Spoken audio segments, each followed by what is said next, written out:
In 1949, my last year in college, I went through Birmingham with my boss. I worked in the food service in the school cafeteria, Ernest O'Rourke. And he was telling me on the way down about this section of Birmingham called Dynamite Hill. I said, why do they call it Dynamite Hill? He said, well, it used to be a garbage dump, and they cleared the land and fixed it up, and black people built homes up there, and they're nice homes. He said, and the honkies just bomb them because they resent black folks having good homes. We arrived in Birmingham about 4 o'clock in the afternoon. At 5:30, a bomb went off on Dynamite Hill.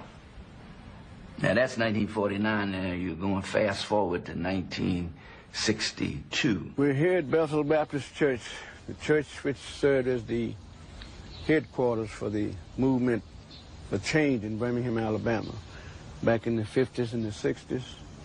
I'm standing at the corner of the church where the house was at that time. Would you care to tell us about the 2 bombings? The first bombing was in December 1956, Christmas night, when somebody planted 12 sticks of dynamite. The dynamite was placed right here at the corner of the church and would have been the corner of the house. And that's where the head of my bed was, and I was in the bed. You can see the cracks in the wall, but the implosive effects went into the house. So that it blew the wall that was between my head and the dynamite away. The lights went out, and I felt the head of my bed being driven down, and yet I was not afraid. I knew I wouldn't get killed. I knew there was a presence there. Well, at that time, see, there was a lot of bombing going on. Even up where I live. They started up on the hill up on Green Springs at that time. It was only about 11 houses, and we were the first black family up there. And they would drive by. In fact, they threw a firebomb into our yard between the houses. One of the interesting parts of that night, and that's a dramatic situation, the house was leaning and you couldn't get out, so in a crowd instantaneously, this street was filled within, I guess, 2-3 minutes. A big burly policeman came back. This policeman decided to give me some advice. And incidentally, he was a Klansman, because we think at that time about 1/3 of Birmingham policemen either were Klansmen or had Klan affiliation. He said, I really didn't believe that they would go this far. He said, Reverend, I tell you what I'd do if I were you. I'd get out of town as quick as I could. I said, officer, you're not me. And you go back and tell your Klan brethren that if God could keep me through this, that the war is on, the battle has just begun, and I'll be around for the duration.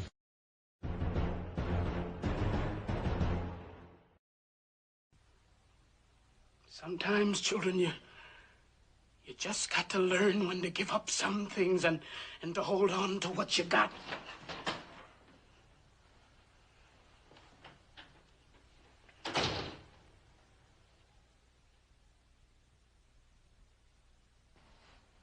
Where you been, son? I made a call. To who, son? To the man. What man, baby? The man, Mama. Don't you know who the man is? Oh, the man. Like the fellas in the street say, the man, old Captain Charlie, Mr. Boss Man. Linda. That's right. That's good. That's good. I asked him to come right over. What for? What do you want to see him about? We're going to do some business with that man. What are you talking about, son? I'm talking about life, Mama. You always asking me to see life as it is? Well, I laid in there on my back today, and I saw life just like it is. He who gets and he who don't get. It's all divided up, you know, Mama. Life is between the takers and the tooken. And some of us are always being tooken. People like Willie Harris never get tooken. You know why the rest of us do? Because we are mixed up. We are mixed up, always looking around for the right and the wrong of things all the time. We worry and cry and stay up nights trying to figure out what's right, what's wrong, all the time. And all the time, the takers are out there just operating, taking and taking. Willie Harris, he don't even count. In the big scheme of things, Willie don't even count. But I will say one thing for Harris, he sure taught me how to keep my eye on what does count in this world.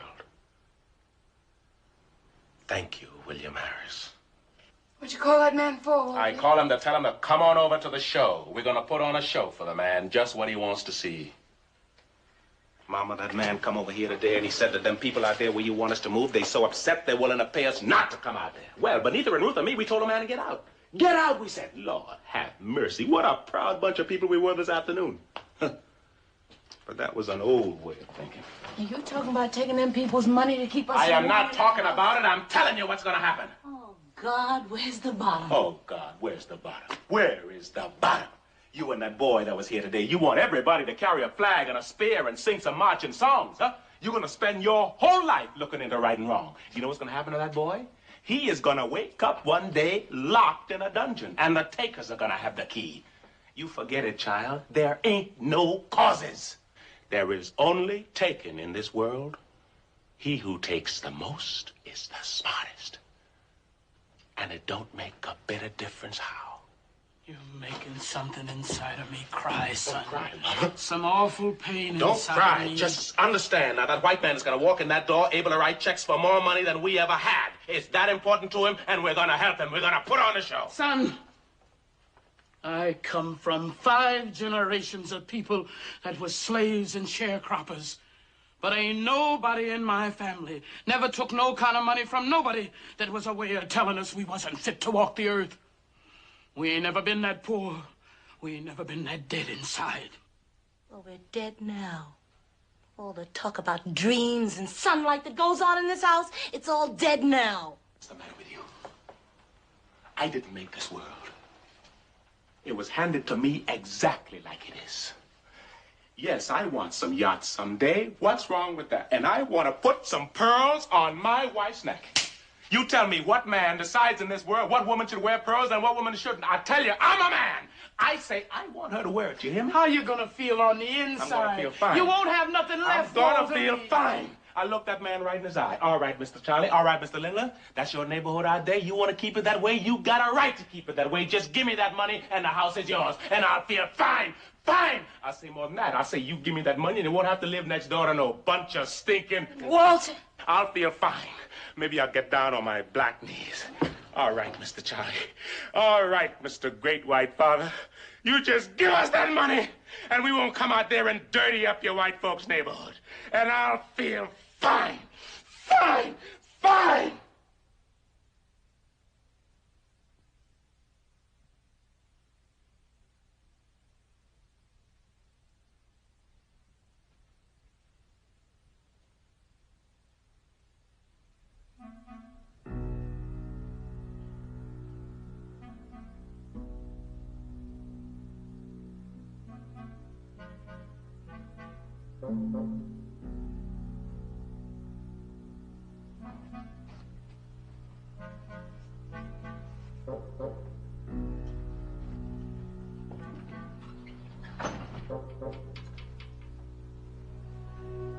That's not a man, that's nothing but a toothless rat.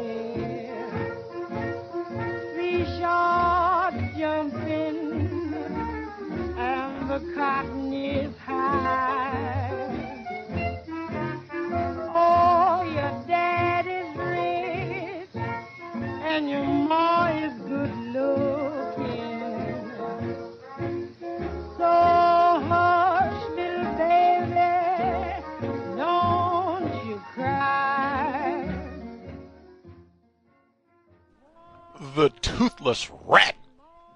Gus T, Renegade, me and Sidney Poitier, in for another broadcast, Katherine Massey Book Club, Context of White Supremacy.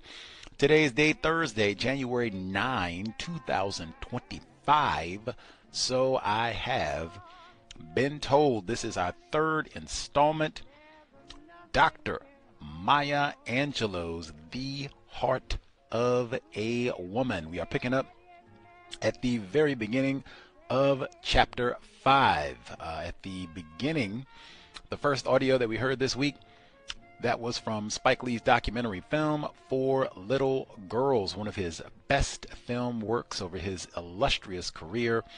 I played that segment specifically because last week when Dr. Angelou, she's talking about being in New York, and she's hearing Dr. King and Fred Shuttlesworth, Wyatt T. Walker, Ralph Abernathy, all of these black males, privileged, coming from the South and talking about all of the white terrorism that they experienced and things that they're trying to do to replace white supremacy with justice. And she said she was inspired, I got to do something, that these are legendary figures, not just Dr. King. And you got to hear directly. That was Wyatt T. Walker at the beginning of that segment and talking about Birmingham and him finding out why they called this area that. And then the day that he arrives at 4 o'clock on the dot, boom.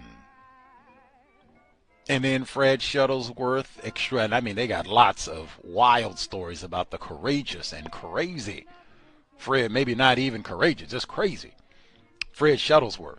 But you got to hear some of them in the segment. These are the people that Dr. Angelou heard in New York along with Dr. King, who she said, oh my goodness, I got to do something. Now, the second audio segment, Lorraine Hansberry.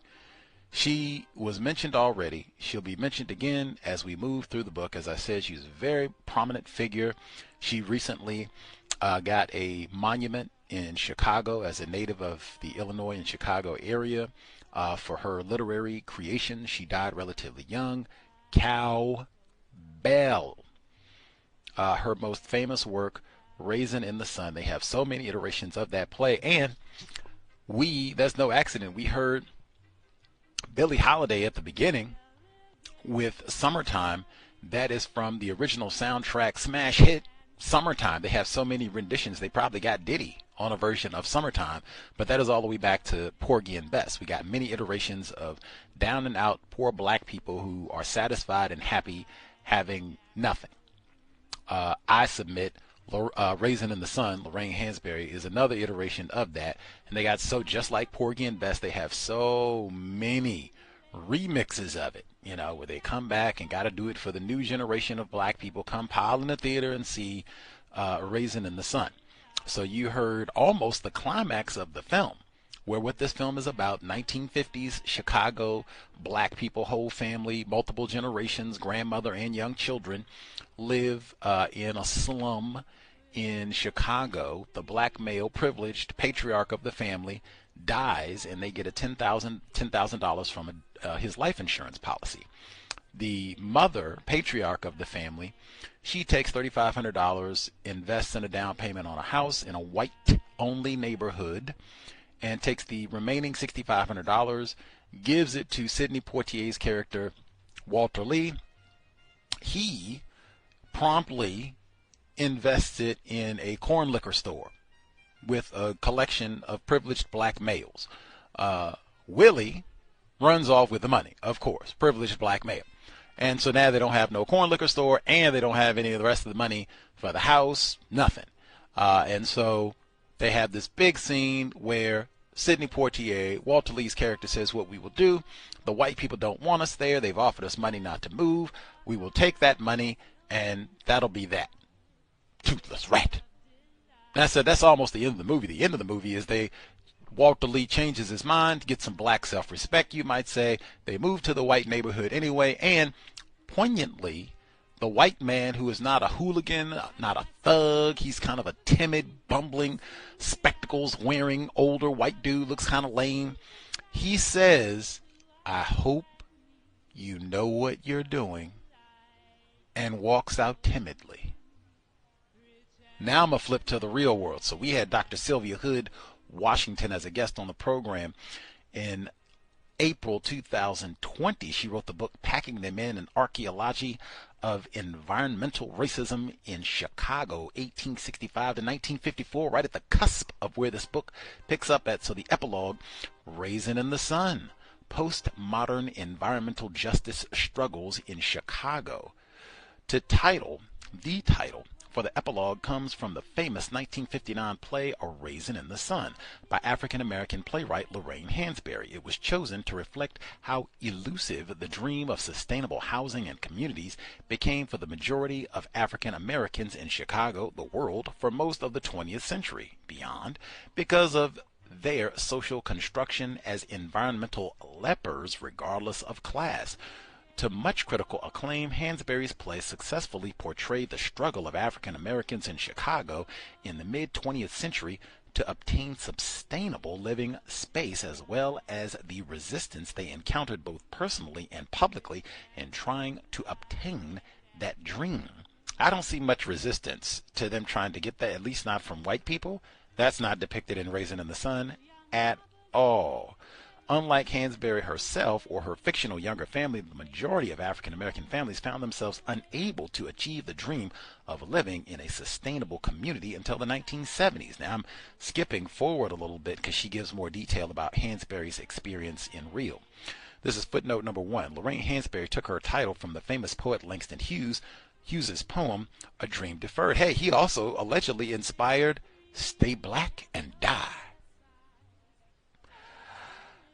A dream deferred because she felt that it embodied the plight of Chicago's African American community. Lorraine was the daughter of the successful real estate man Carl Hansberry, who owned and managed kitchenette properties in Chicago. Carl rose to even greater prominence with a legal case involving a restrictive covenant covering his personal residence in 1940, Hansberry v. Lee. This case was critical to the NAACP's eventual 1948 Supreme Court victory in overturning restrictive covenants in Shelley v. Kramer. The Supreme Court ruled in favor of Hansberry in 1940 by striking down the validity of the restrictive covenant that was supposedly in force in the Washington Park neighborhood where he had moved in 1938. Lorraine, a small child at the time, would be victimized by violent attacks on her home by angry whites who objected to the family's presence. Her father ended up packing heat in response to the violence. Now, that is not included at all in Raisin in the Sun. Movie version, the written play, none of the above, but I think that's super important. In fact, if you watch the play Raisin in the Sun, if you ask many of the viewers who is the villain in Raisin in the Sun, I suspect a whole lot of folks would say either Walter Lee, that's Sidney Poitier's character, privileged black male, gives all the money away, or Willie, privileged black male, steals all the money. It would be hard for me to imagine somebody saying Lerner, the white man who tried to give them money to stay out of the white. It would be hard for me to imagine a whole lot of people saying Lerner or white people in general. It's probably the black dudes, these lame old worthless corn liquor drinking thieving black dudes. Anyway, I loved when they said, who did you call? He said, the man. You know what they say in the street, the man. Oh, Captain Charlie, I love that one. Man, can we bring that back? If you don't want to say white people, oh, Captain Charlie. Now, we need one for white women because there can't be no gender specific, but Jesus Christ, I like that way. What all the other nonsense, and I mean, it's piles of them, but oh, Captain Charlie. What? Wow. Our creativity and imagination when trying to avoid talking about white people is staggering. Remember I told you, I said I got to put I didn't have that on my list. Oh, Captain Charlie. We're going to get to it. Context of white supremacy, Katherine Massey Book Club, Dr. Maya Angelou, The Heart of a Woman, audio segment 1. Whispering trees echo their sighs, passionate pleas, tender replies, shades of delight, cocoa hue, rich as the night, afro blue.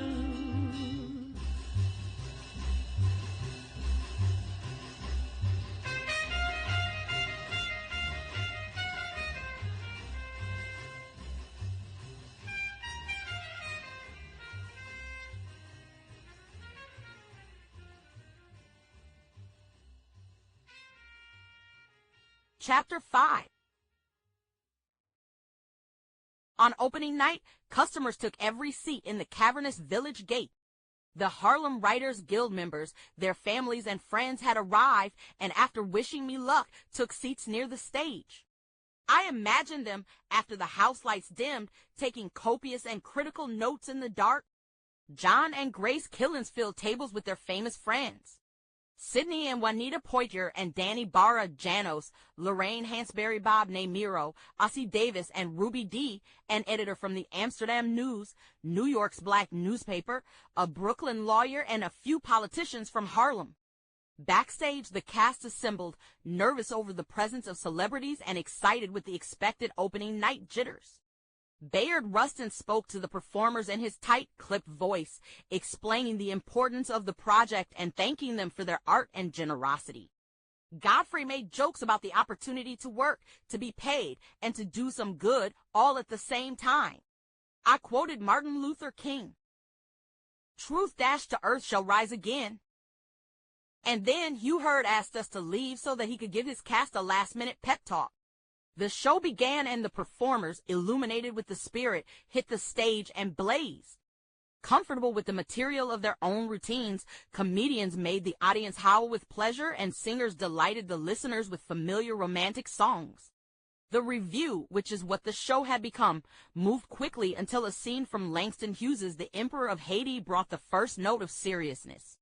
Hugh Hurd, playing the title role, reminded us all that although as black people we had a dignity and a love of life, those qualities had to be defended constantly. Orson Bean, the only white actor in the cast, shuffled up to the microphone and began what at first seemed a rambling remembrance.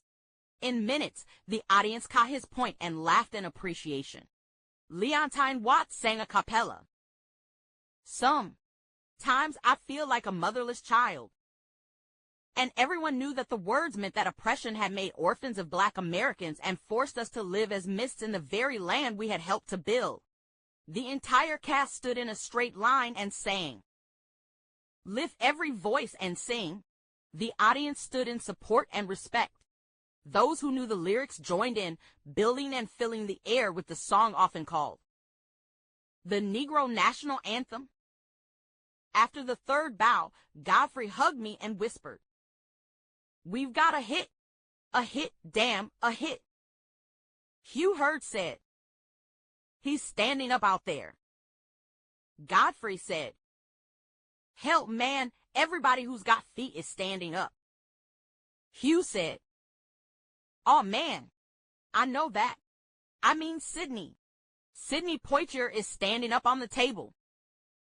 A few of us rushed to the sidelines, but were unable to see through the crush of people still crowding toward the stage. The next afternoon, Levison, Godfrey, Hugh, Jack Murray, and I met in Art DeLugo's office. We sat tall on the dilapidated chairs, proud of the success of Cabaret for Freedom. Art said that not only could we use his nightclub without charge for 5 weeks, he would make his mailing list available. Stanley accepted the offer, but said unfortunately there was no one in the SCLC office to take advantage of it. The small paid staff was swamped with organizational work, sending out direct mail appeals and promoting appearances of visiting Southern ministers. That was unfortunate because the mailing list included people out in Long Island and up in New Rochelle. People who wouldn't ordinarily hear of our review, but who would support it and maybe even make contributions to SCLC if they could be contacted. Godfrey, Hugh, and I looked at each other. 3 white men were willing to lay themselves out for our cause, and all I was ready to do was sing and dance, or at best, encourage others to sing and dance. The situation was too historic for my taste. My people had used music to soothe slavery's torment, or to propitiate God, or to describe the sweetness of love and the distress of lovelessness, but I knew no race could sing and dance its way to freedom. "I'll take care of it." I spoke with authority. Stanley allowed a little surprise into his voice. "Are you volunteering? We can't afford to pay a salary, you know." Hugh said, "I'll help any way I can." He understood that we just couldn't let the white men be the only contributors. Godfrey smiled. "And you know, me too." Jack said, You'll have to draft a release, and you can type it on stencils. We've got a mimeograph machine in the office. Stanley continued. We can provide paper and envelopes, but you'll have to address the envelopes by hand. Some of the money you've already made can be used for postage. We can't use the franking machine for your project. I'm sorry, but we'll be glad to help you. I had no idea of how to work a mimeograph machine, nor did I know what a stencil or franker was. The only thing I had understood, and which I knew I could do, was address envelopes by hand. Again, and as damn usual, I had opened my mouth a little too wide. Art shook hands and told me to pick up the mailing list the next day at a Midtown address. Outside in the afternoon sunshine, Stanley and Jack thanked us all again and said they'd see me the next day. They hailed a taxi. Godfrey, Hugh, and I went to a bar across the street. Hugh said, "You were right, girl. I was proud of you, and you know I meant what I said. I'll be up there to help whenever I can." Yeah. Godfrey paid for the drinks. But you got to understand, I'm not going to address no envelopes. If I did, my handwriting is so bad, the post office would send the mail to the Library of Congress for framing and posterity. I'll drive you anywhere you want to go. I'll help you stuff the envelopes, and I'll come over to your house and have dinner. I told them I had never worked a mimeograph machine. Hugh asked if I could type a stencil. When I admitted that my two-finger typing had been limited to an occasional letter, they looked at me with wry alarm. You've got a hell of a lot of nerve. You volunteered to take care of it, and you don't know shit. Hugh spoke more with admiration than anger. She knows she's got to do it. Come hell or the Great Wall of China. She's got to do it. I'm betting on you, kid. Godfrey called out to the bartender. Play it again, Sam. For my buddies and me. I wrote a simple announcement of Cabaret for Freedom listing the actors, the producers, and the director. The mimeograph machine was much simpler than I expected. I took Guy to the office with me the first day, and he explained how the machine worked. The stencils were a little more complicated, but after a while, I realized that all I had to do was take my time, admittedly a lot of time, typing the script. Soon Godfrey was taking hundreds of envelopes to the morning and afternoon post. The village gate filled to capacity to see our review. The actors were happy, and after they were paid, some took bills from their pockets, offering the money to the SCLC. Did a gig last week. King needs this $5 more than I do. I put my money where my mouth is.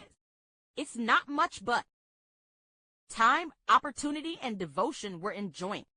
Black actors, bent under the burden of unemployment and a dreary image of cinematic and stage Uncle Tom characterizations, had the chance to refute the reflection and at the same time work toward the end of discrimination. After Cabaret for Freedom, they would all be employed by suddenly aware and respectful producers. After Martin Luther King won freedom for us all, they would be paid honorable salaries and would gain the media coverage that their talents deserve. Give me that check. I'm going to sign it over to the SCLC. I'm sticking this week. It was the awakening summer of 1960, and the entire country was in labor. Something wonderful was about to be born, and we were all going to be good parents to the welcome child. Its name was Freedom. Then, too soon, summer and the review closed. The performers went back to the elevator operating or waiting on tables jobs they had interrupted. A few returned to unemployment or welfare lines. No one was hired as a leading actor in a major dramatic company, nor as a supporting actor in a small ensemble, or even as a chorus member in an off-Broadway show. Godfrey was still driving his beat-up cab. Hugh continued to work split shifts in his family's liquor stores, and I was broke again. I had learned how to work office machines and how to hold a group of fractious, talented people together, but a whole summer was gone. I was out of work, and Guy needed school clothes. During the review's run, Guy had been free to spend his part-time salary on summer entertainment. He and Chuck Killen spent fortunes at Coney Island. They pursued the mysteries of pinball machines and employed the absence of adults to indulge in every hot dog and sponge sugar fantasy of childhood. Although Godfrey collected me when he could and took me to Harlem or delivered me back to Brooklyn, the money used for other transportation and the lunches at Frank's on 125th ate away at my bankroll. Rent was due again. Grossman, a nightclub owner from Chicago, phoned. Would I be interested in singing in his new club, the Gate of Horn?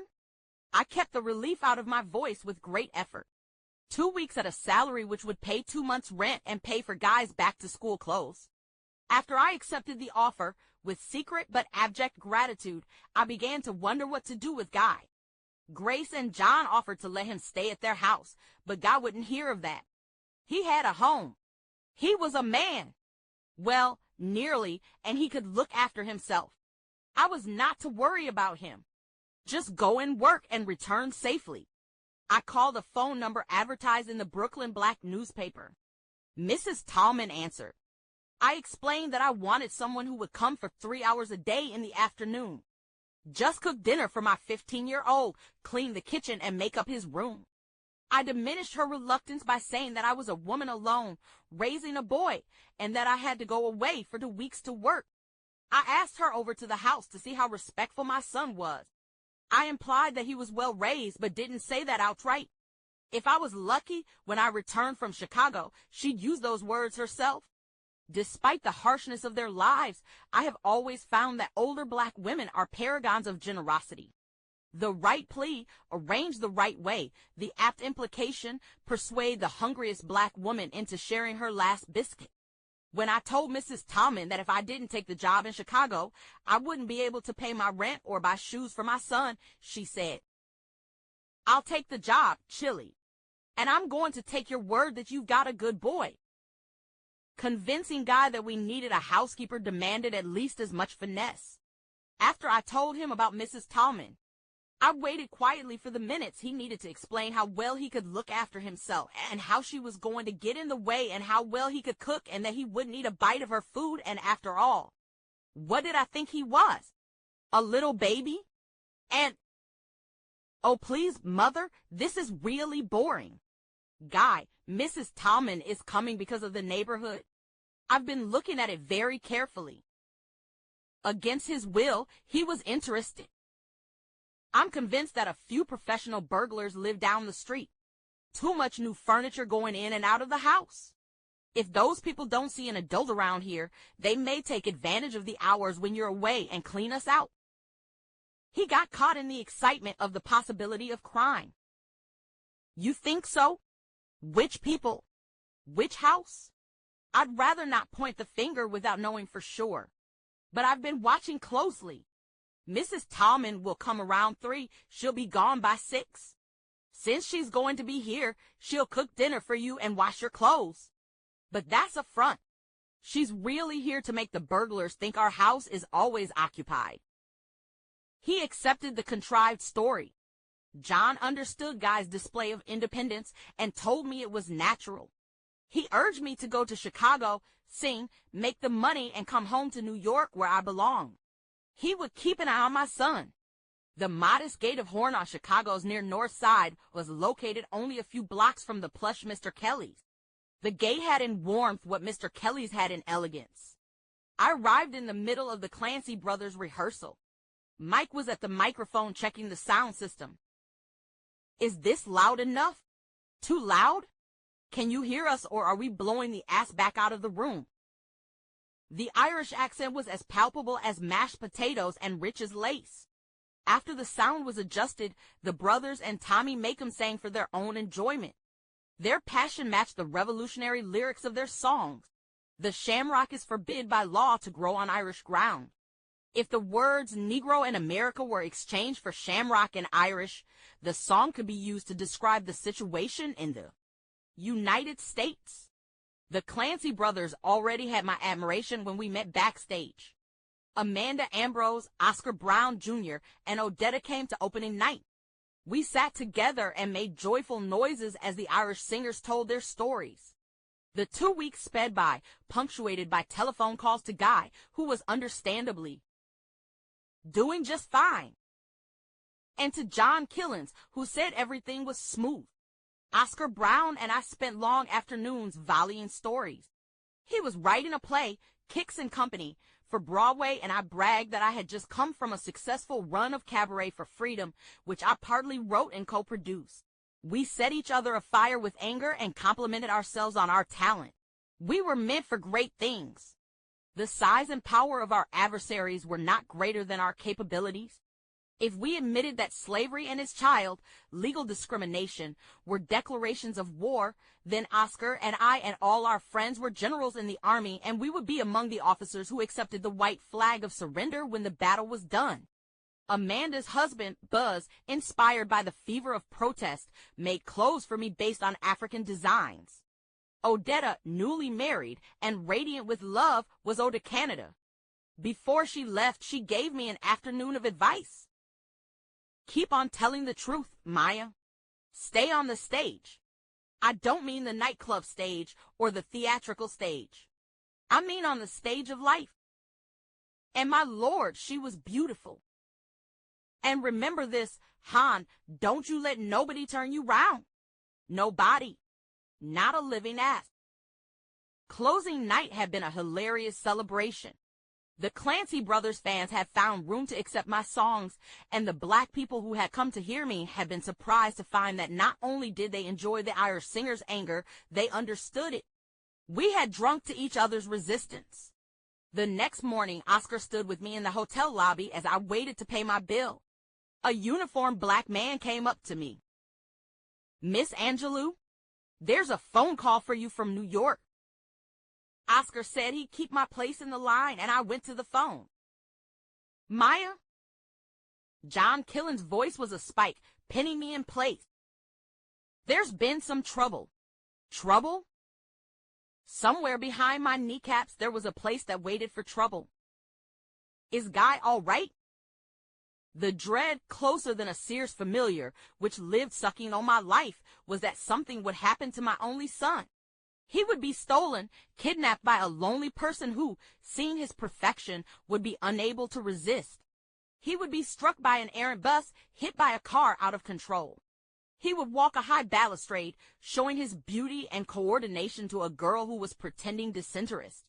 His foot would slip, his body would fold and crumple. He would fall 50 feet, and someone would find my telephone number. I would be minding my own business, and a stranger would call me to the phone. Hello? A voice would say there's been trouble. My nightmare never went further. I never knew how serious the accident was or my response. And now real life pushed itself through the telephone. Guy is okay. John Killen's voice sounded as if it came from farther than New York City. He's here with us. I'm just calling to tell you not to go to your house. Come straight here. Oh, the house burned down. Was there a fire? Is anything left? I had no insurance. There wasn't a fire. Don't worry. Just come to my house when your plane arrives. I'll tell you when you get here. It's nothing serious. He hung up. Oscar Brown was at my side, his green eyes stern. He put his hand on my shoulder. You okay? That was John Killen's. Something's happened. Is Guy okay? What was it? Guy's okay, but John wouldn't say. Well, hell, that's a bitch, ain't it? Calling up saying something's wrong and not saying. He went over and picked up my bags. You pay your bill. I'll bring the car to the front door. The drive to the airport was an adventure in motoring and a lesson in conversational dissembling. Oscar made erratic small talk, driving with one hand, leaning his car around corners, passing motorists with such speed that our car threatened to leave the road entirely. His chatter was constantly interrupted with, "Guys, okay?" Now, remember that, he would turn to look at me, fixing a stare so intense it seemed hypnotic.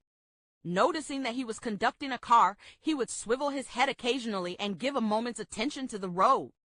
At the airport, he held me close and whispered, "Everything's going to be okay. Little mother, call me. I'll be at home waiting." I dreaded the flight, afraid that I would begin to cry and lose control, afraid that the plane would crash and I would not be around to look after Guy and take care of the unknown problem. Well, And isn't it the wonder of Maya? The accent was unmistakable. I raised up and looked in the seat behind me. Mike Clancy was grinning over a glass of whiskey with Pat next to him. Liam and Tommy were seated across the aisle. You thought you could lose us, did you? Never, little darling. We have sworn to follow you to the ends of the earth. How's about a tipple to cinch the agreement? I said I'd order something when the stewardess came around. There was no need to wait. Mike had prepared against the eventuality of a stingy attendant or a plane run by teetotalers. He reached under the seat, and when he straightened up, he was holding a bottle of whiskey. Pat pulled a glass from the pocket of the seat in front of him. Mike said, "If you insist on frivolities such as ice and water, you'll wait until the serving lady comes. If not, I'll start pouring now, and you tell me when to stop." I didn't wait. The trip was riotous. Many passengers were incensed that 4 white men and a black woman were laughing and drinking together, and their displeasure pushed us towards silliness. I asked Liam to translate a Gaelic song that I had heard him sing a cappella. He said he'd sing it first.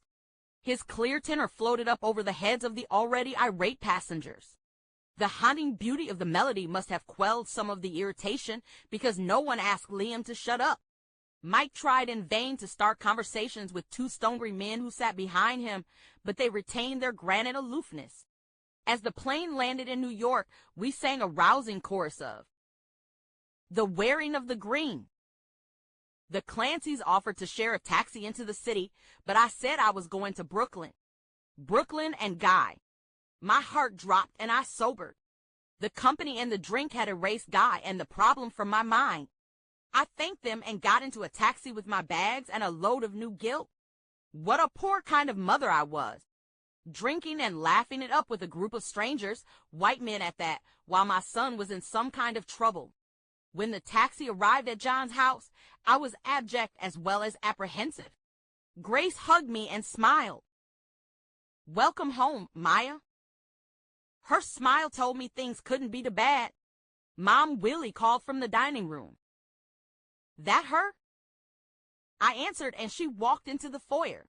She was looking serious and shaking her head. Her look and gesture said, "Well, boys will be boys, and that's life." That was a relief. I asked where Guy was. Grace said he was upstairs in Chuck's room, but John wanted to speak to me first. Mom Willie gave me coffee as John explained what happened. A group of boys had threatened Guy, and John heard about it and decided Guy would be safer at his house until I returned. I nearly laughed aloud. Only a disagreement among kids. John continued. "The boys are a gang called the Savages. They killed a boy last month, and as he lay in the funeral home, the Savages went in and stabbed the body 35 times. Oh my God! They terrorize everybody, even the cops are scared of that bunch. When I heard that Guy had offered to fight them, I drove over to your house and got him. He didn't want to go. He had stuck all your butcher knives in the curtain at your door and told me he was waiting for them to come back.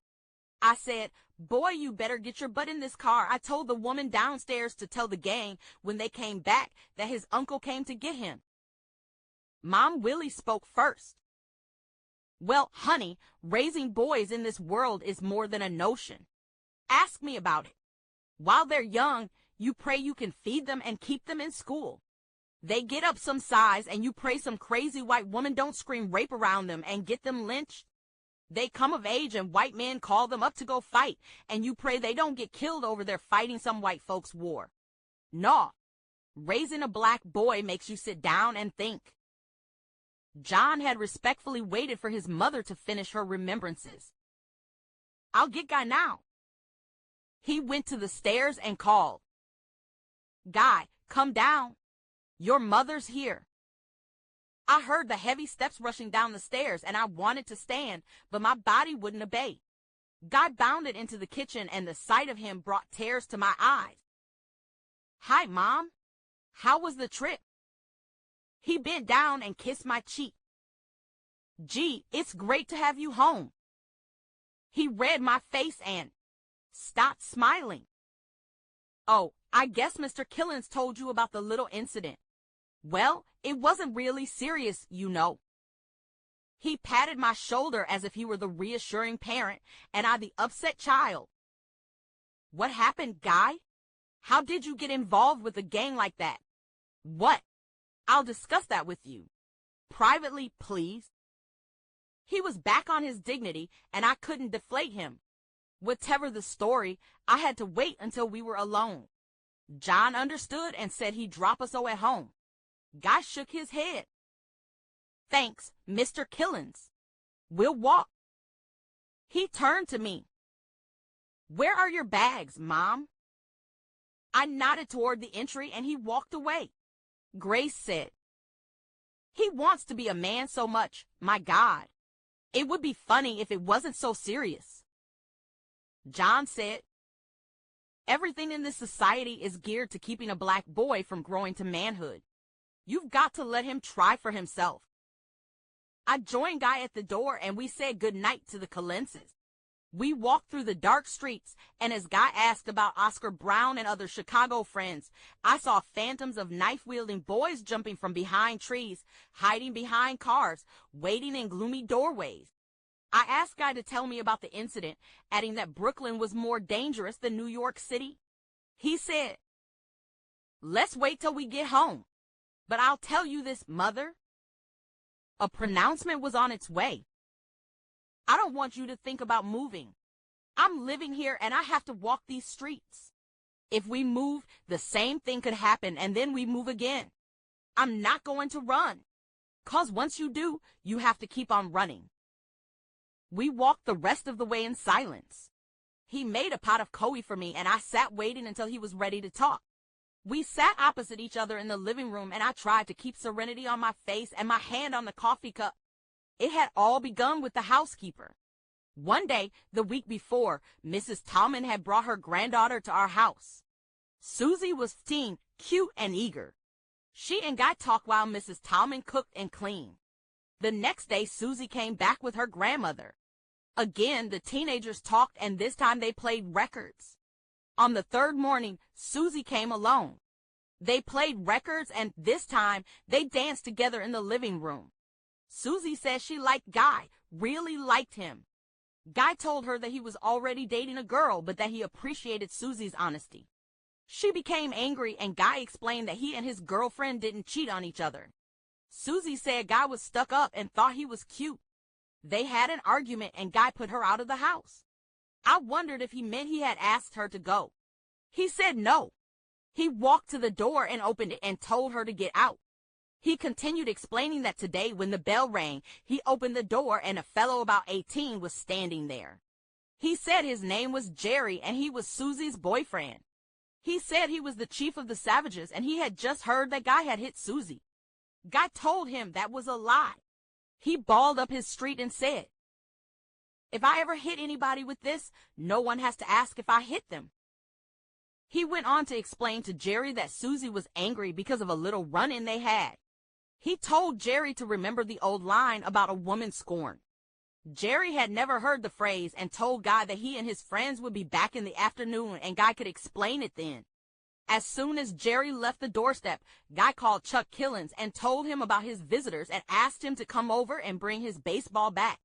He then went to the kitchen and gathered all my knives and placed them strategically in the lace curtain at the front door. He figured that with Chuck swinging the bat and him parrying with a large knife and a cleaver, they could hold at least 8 of the Savages. When I asked if he had heard of the gang before, he answered, everybody knows the Savages. A few of them even go to my school. How large is the gang? Only 15 active members.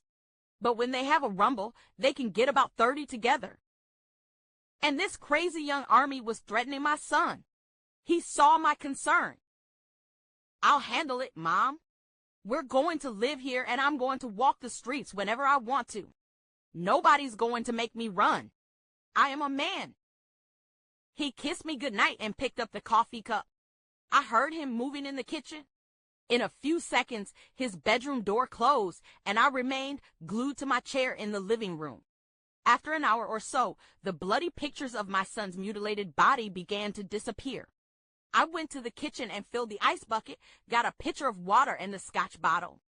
I brought my collection to the living room and sat down. First, I had to understand the thinking of the savages. They were young black men preying on other young black men. They had been informed successfully that they were worthless, and everyone who looked like them was equally without worth. Each sunrise brought a day without hope, and each evening the sun set on a day lacking in achievement. Whites who ruled the world, owned the air and food and jobs and schools and fair play, had refused to share with them any of life's necessities, and somewhere, deeper than their consciousness, they believed the whites were correct.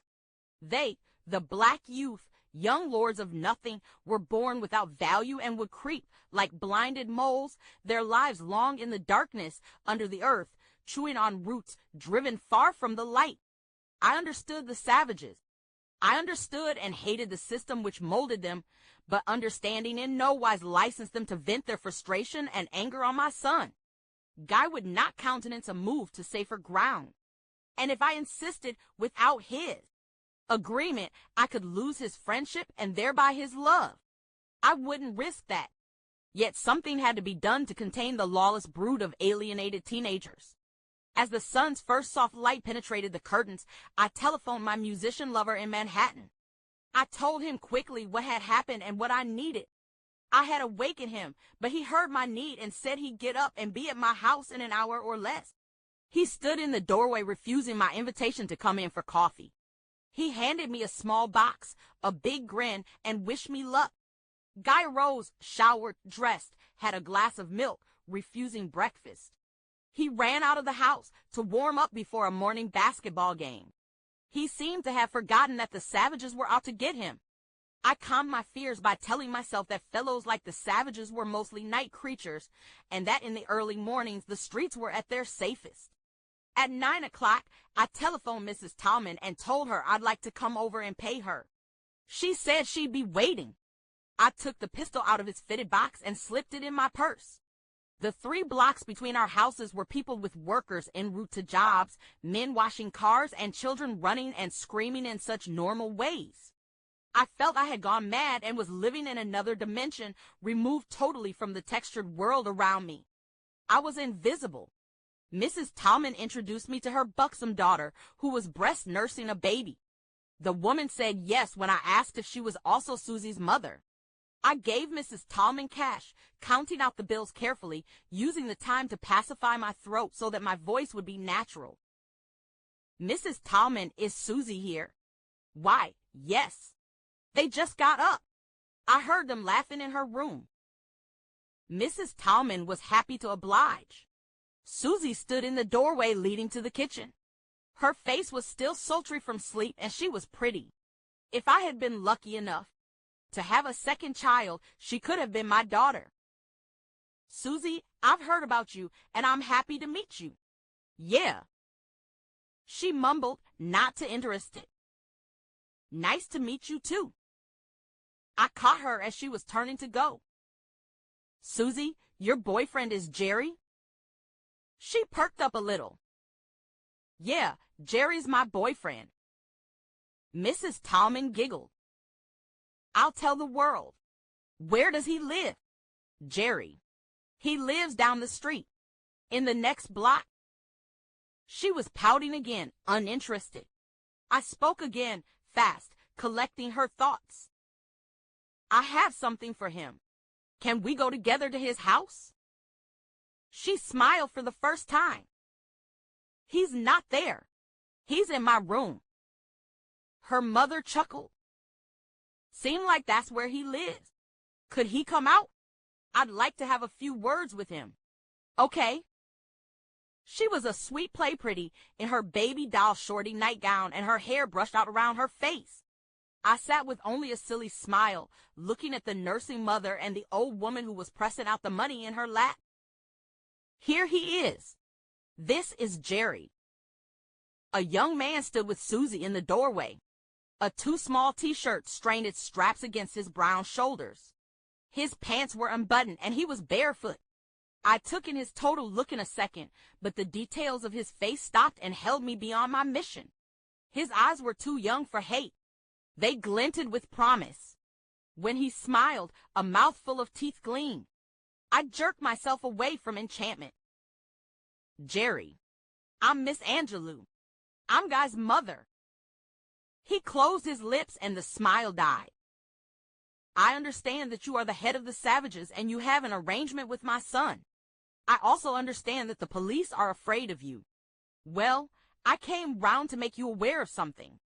If my son comes home with a black eye or a torn shirt, I won't call the police. His attention followed my hand to my purse. I will come over here and shoot Susie's grandmother first, then her mother, then I'll blow away that sweet little baby. You understand what I'm saying? If the Savages so much as touch my son, I will then find your house and kill everything that moves, including the rats and cockroaches.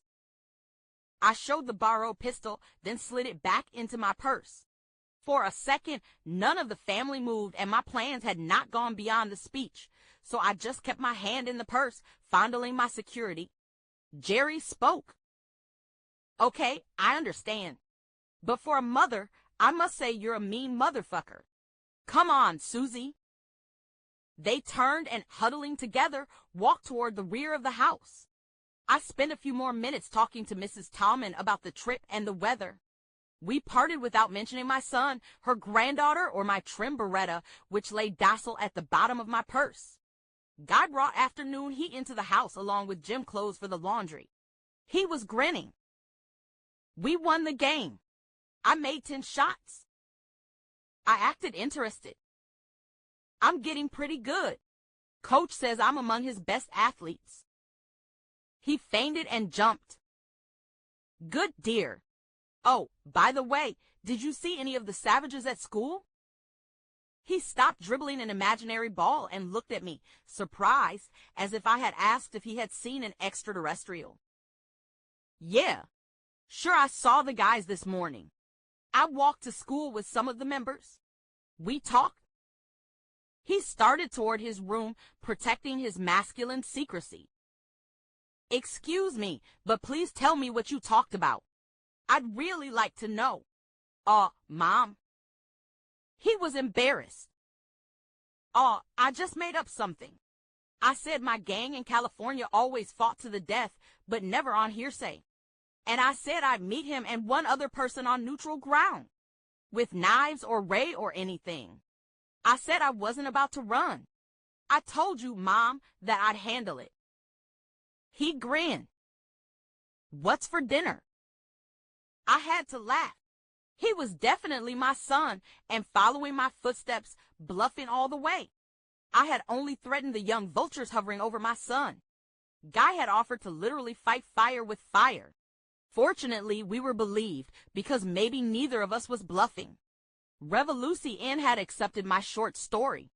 That it would appear only in Cuba and probably in Spanish did not dilute the fact that I was joining the elite group of published writers. The Harlem Writers Guild celebrated. Rosa Guy, a founding member who had been in Trinidad when I joined the group, had returned and offered her house for the week's reading and a party in my honor. Rosa was tall, beautiful, dark brown, and fiery. She danced, argued, shouted, laughed with an exciting singleness of mind. We were alike in boldness and fell quickly into a close friendship. She had been born in Trinidad, and although she had lived in New York City since she was 7 years old, her speech retained a soft Caribbean slur. Chapter 6. I made my way through the busy streets of Harlem, dressed in my best and wearing just enough makeup. Along the way, I received approval from lounging men or passersby. Hey, baby, let me go with you. Oui, sugar, you look good to me. Let me be your little dog till your big dog come. I smiled and kept walking. The compliments helped to straighten my back and put a little swing to my hips, and I needed the approval. I was en route to the SCLC to meet Bayard Rustin. I had seen him a few times at fundraising parties since the closing of Cabaret for Freedom, but we had not had a private meeting since the first time in the organizational offices, and I imagined 1,000 reasons why I had been asked to return. The receptionist told me Mr. Rustin was waiting. He stood up and leaned over the crowded desk, offering me his hand. Maya, thank you for coming. Have a seat. I'll call Stan and Jack. I sat and ran through my mind all the possibilities. There was a discrepancy in the figures from Cabaret of Freedom. They wanted me to produce another review. They wanted me to write a play about Martin Luther King and the struggle. They didn't know I couldn't type, so they were going to offer me a job as secretary. They needed volunteers, and Stan and Jack came in smiling. That could mean that the receipts had been okay, but I wasn't sure. We all shook hands, exchanged the expected small greetings, and sat down. Bayard said, "You speak first, Stanley." Stan Levison cleared non-existent phlegm from his throat. Maya, you know we're proud and pleased at the way you handled Cabaret for Freedom." Jack interrupted. The content was brilliant. Just brilliant. The performers. Stanley harumphed and continued. "We think you've got administrative talent." He looked at Bayard. Just as I thought. I was going to be offered a typing job. Bayard spoke. "We are going to have a shift in the organization, and we're going to need someone, a trustworthy person, reliable, and someone who knows how to get along with people." He looked over at Jack. It was Jack's turn. "We watched how you dealt with that cast. You kept order. And if anybody knows, I know the egos of actors. You never raised your voice, but when you did speak, everyone respected what you had to say." He nodded to Stanley, who began to speak immediately. "You understand what the struggle is about. You did say you grew up in the South, didn't you?" I nodded. Stamps, Arkansas, with its dust and hate and narrowness, was as south as it was possible to get. "We are sorry to say that Bayard is going to be leaving the SCLC." I looked at Bayard. His long, handsome face was lined, and his eyes appeared troubled. Oh, he was sick. He had to be sick to leave an organization he loved so dearly and had worked for so diligently. I was so saddened by my speculation that I did not connect Bayard's leaving and my invitation to the oaths. "I'm going for a short rest." Distance was already in Bayard's voice, confirming my assessment. "And I'll be joining a Philip Randolph and the Brotherhood of Sleeping Car Porters." His face said he was already there. I said, "I'm sorry to hear that, Bayard. Is there anything I can do?" "Yes." Bayard was back with us, connected again to the office conversation. "We're looking around for someone to take my place. I suggested that you were capable." Only shock, which held me vise-like, prevented me from jumping and running out of the office and down the street. Take Bayard Rustin's place. He had worked for the Quakers, led marches in Washington, D.C. during the 40s, had been to India and worked with the Untouchables. He was educated, famous, and he was a man. I didn't say anything because I couldn't speak. Stanley said, "When Bayard came up with your name, we were quite surprised.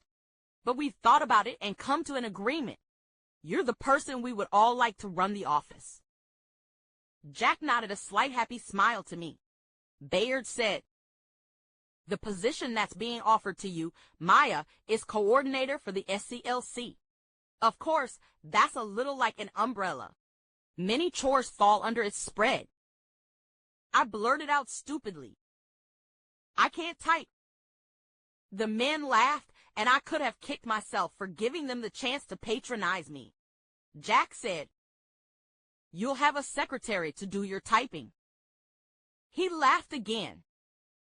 "And answer your telephone." Stanley said, "Now, let's talk salary. You know the SCLC is in need of money and always will be, so we are able to pay only a living wage." I was torn. I could think of nothing more gratifying than to work for Martin Luther King, and the Lord knew I needed a living wage. But maybe bodaciousness was leading me to a dangerous height where I'd find breathing difficult. And another nagging uneasiness intruded upon my excitement. Suppose I was being used to force Bayard out of his position. I gathered myself and stood. "Gentlemen, thank you.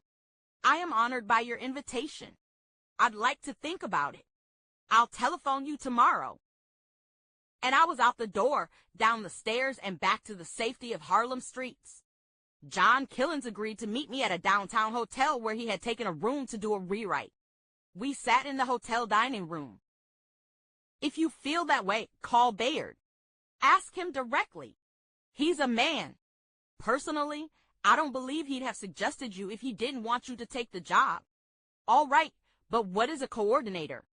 Can I do it? I'd rather not try than try and fail. That's stupid talk, Maya. Every try will not succeed. But if you're going to live at all, your business is trying. And if you fail once, so what? Old folks say every shut-eye ain't sleep and every goodbye ain't gone. You fail, you get up and try again. He could talk. He was already a success. I wasn't convinced. Anyway, coordinator is a nice way of saying fundraiser. You'll be putting on affairs and sending out mailing lists and speaking and arranging speaking engagements to raise money. There's no mystery to that. And if you're not going to sing again ever in life, then this sounds like your best bet. Bayard met me between appointments. If you take the position or if you refuse it, I'm leaving. Understand now, I will always support Martin, even with my life. But it's time for a move. Look at them. Don't they make such a cute couple?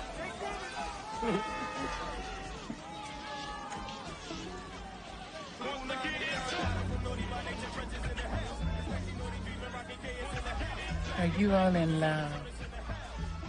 Yeah.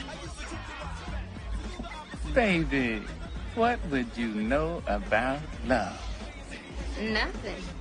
Well, how can you be in love if you don't know nothing about it? Just the way things go. Are you all married? Yeah. You're young. How long you been married? About 6 months now. Oh, I don't wear it all the time.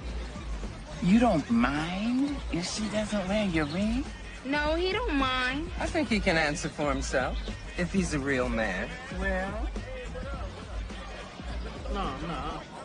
No, ma. Shoot, my husband would kill me if I didn't wear no ring. I heard that. And I know that's right.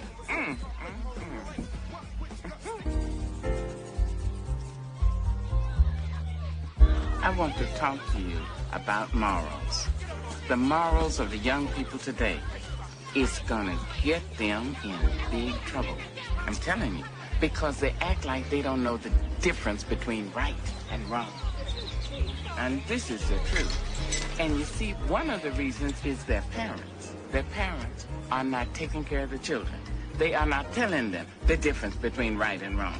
But then wait now, no ma'am, you have to listen. Because part of the responsibility is the children. Because this is their life. It's not their mamas, it's not their papas. I'm telling you, they have to think for themselves. Even if their mama and papa didn't do something about it, girl, look, the children have to think and try their best to come on up. Come on up. Now take this girl here. Take this child here. What about it? That child ain't bit more married, honey, than the man in the moon. You think so? Wait just a minute. There she is over there flirting with another man. Tell her she's married. She's young. She's loose. Oh, she's not loose. You were young once. Yeah, but I was never flitty. I was never flitty. She was never flitty.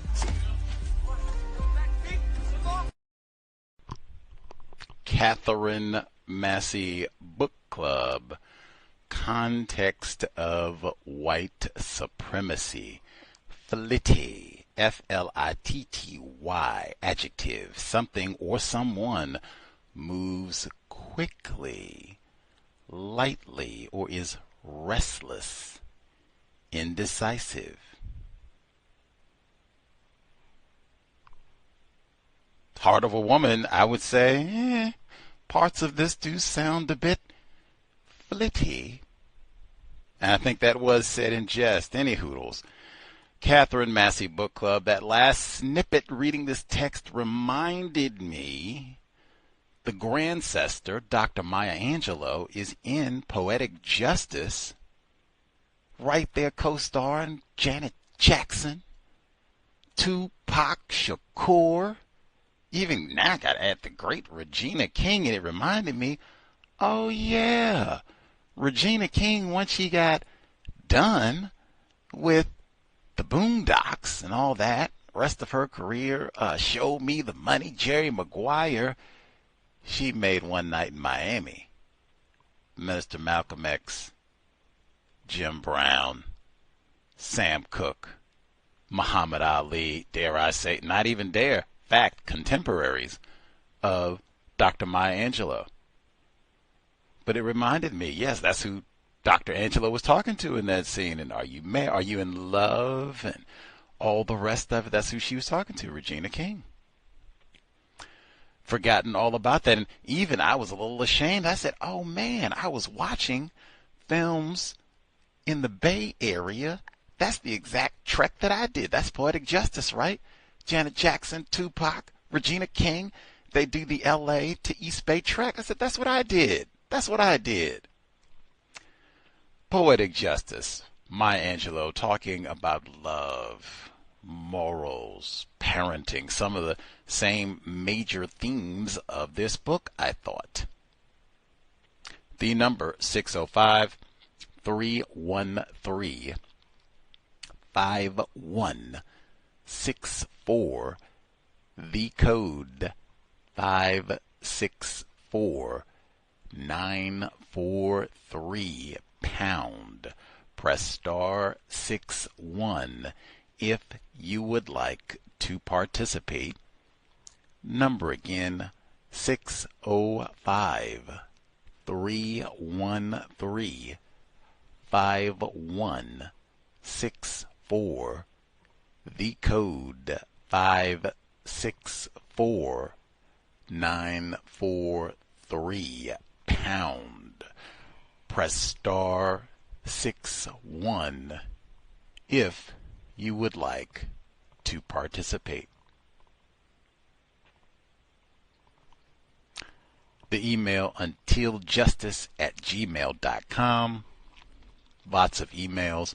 untiljustice@gmail.com. Share your thoughts, observations on the first few chapters we've got through so far.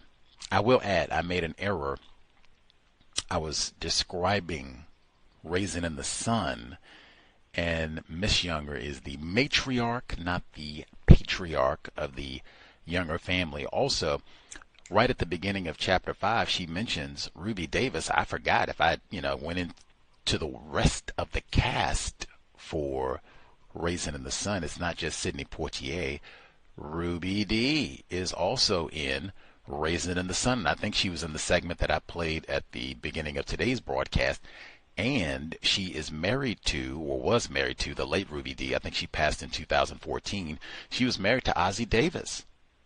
He was mentioned in the text as well. They were in the audience, I guess, for Cabaret for Freedom, right there supporting Maya Angelou and Godfrey and all the rest in doing their efforts to support the SCLC. Not that I would be surprised. They had hey, Ruby D, Ozzie Davis right there, supporters of Malcolm X. Ozzie Davis did the eulogy for Minister Malcolm X.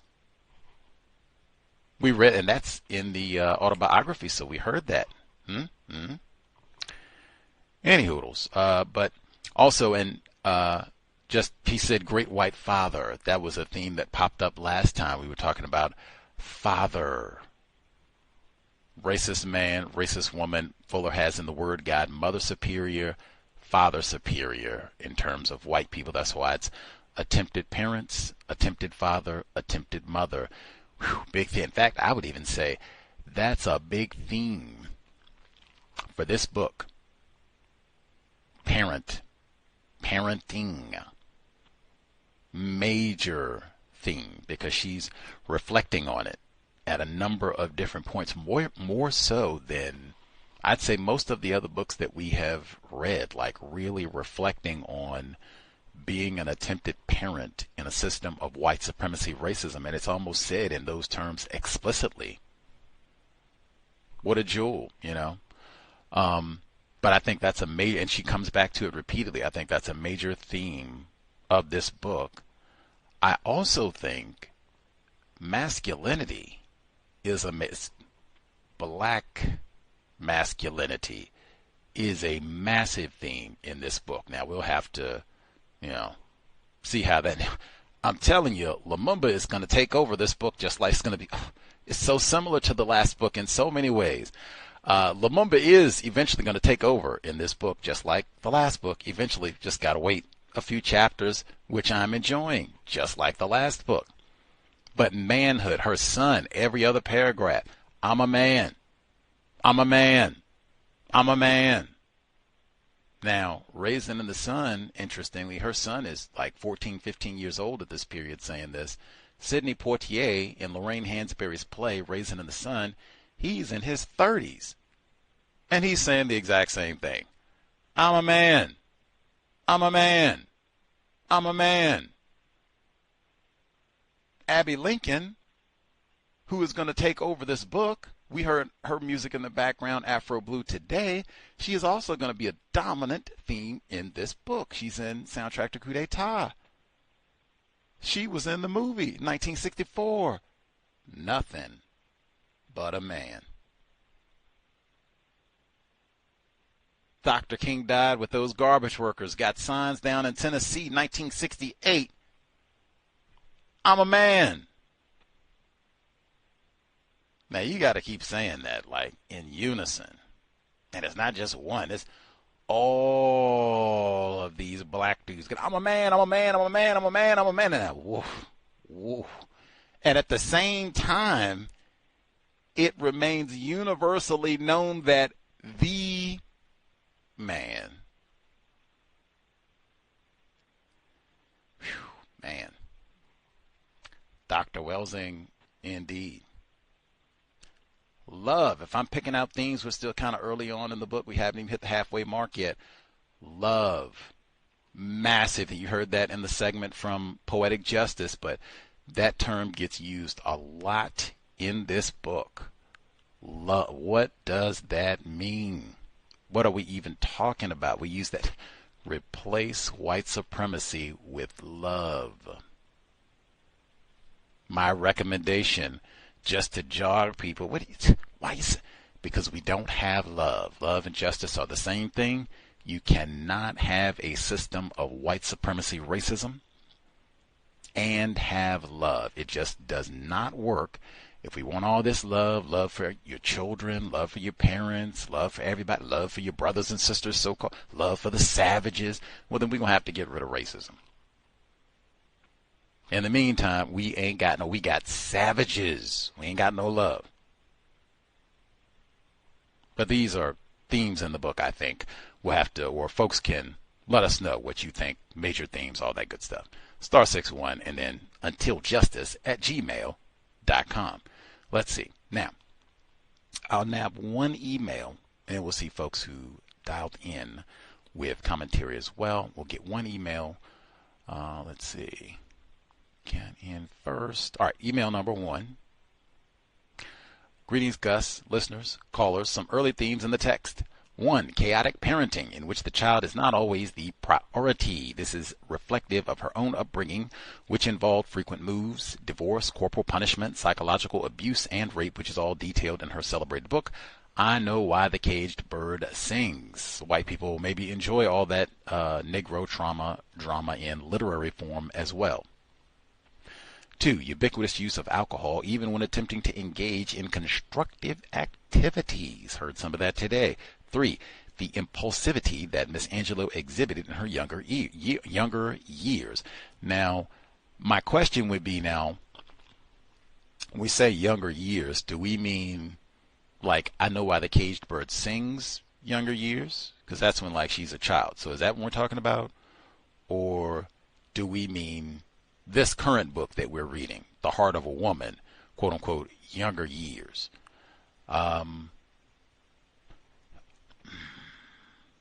You'd have to give me, like, what do you mean younger?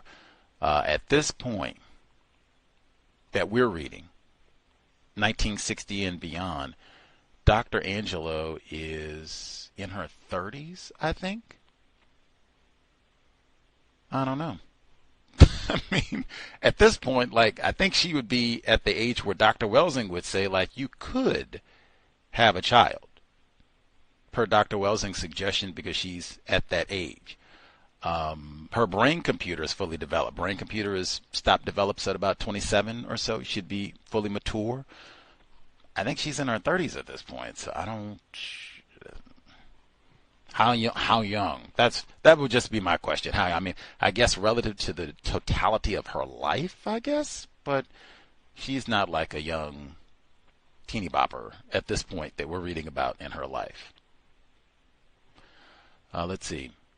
Chapter 5.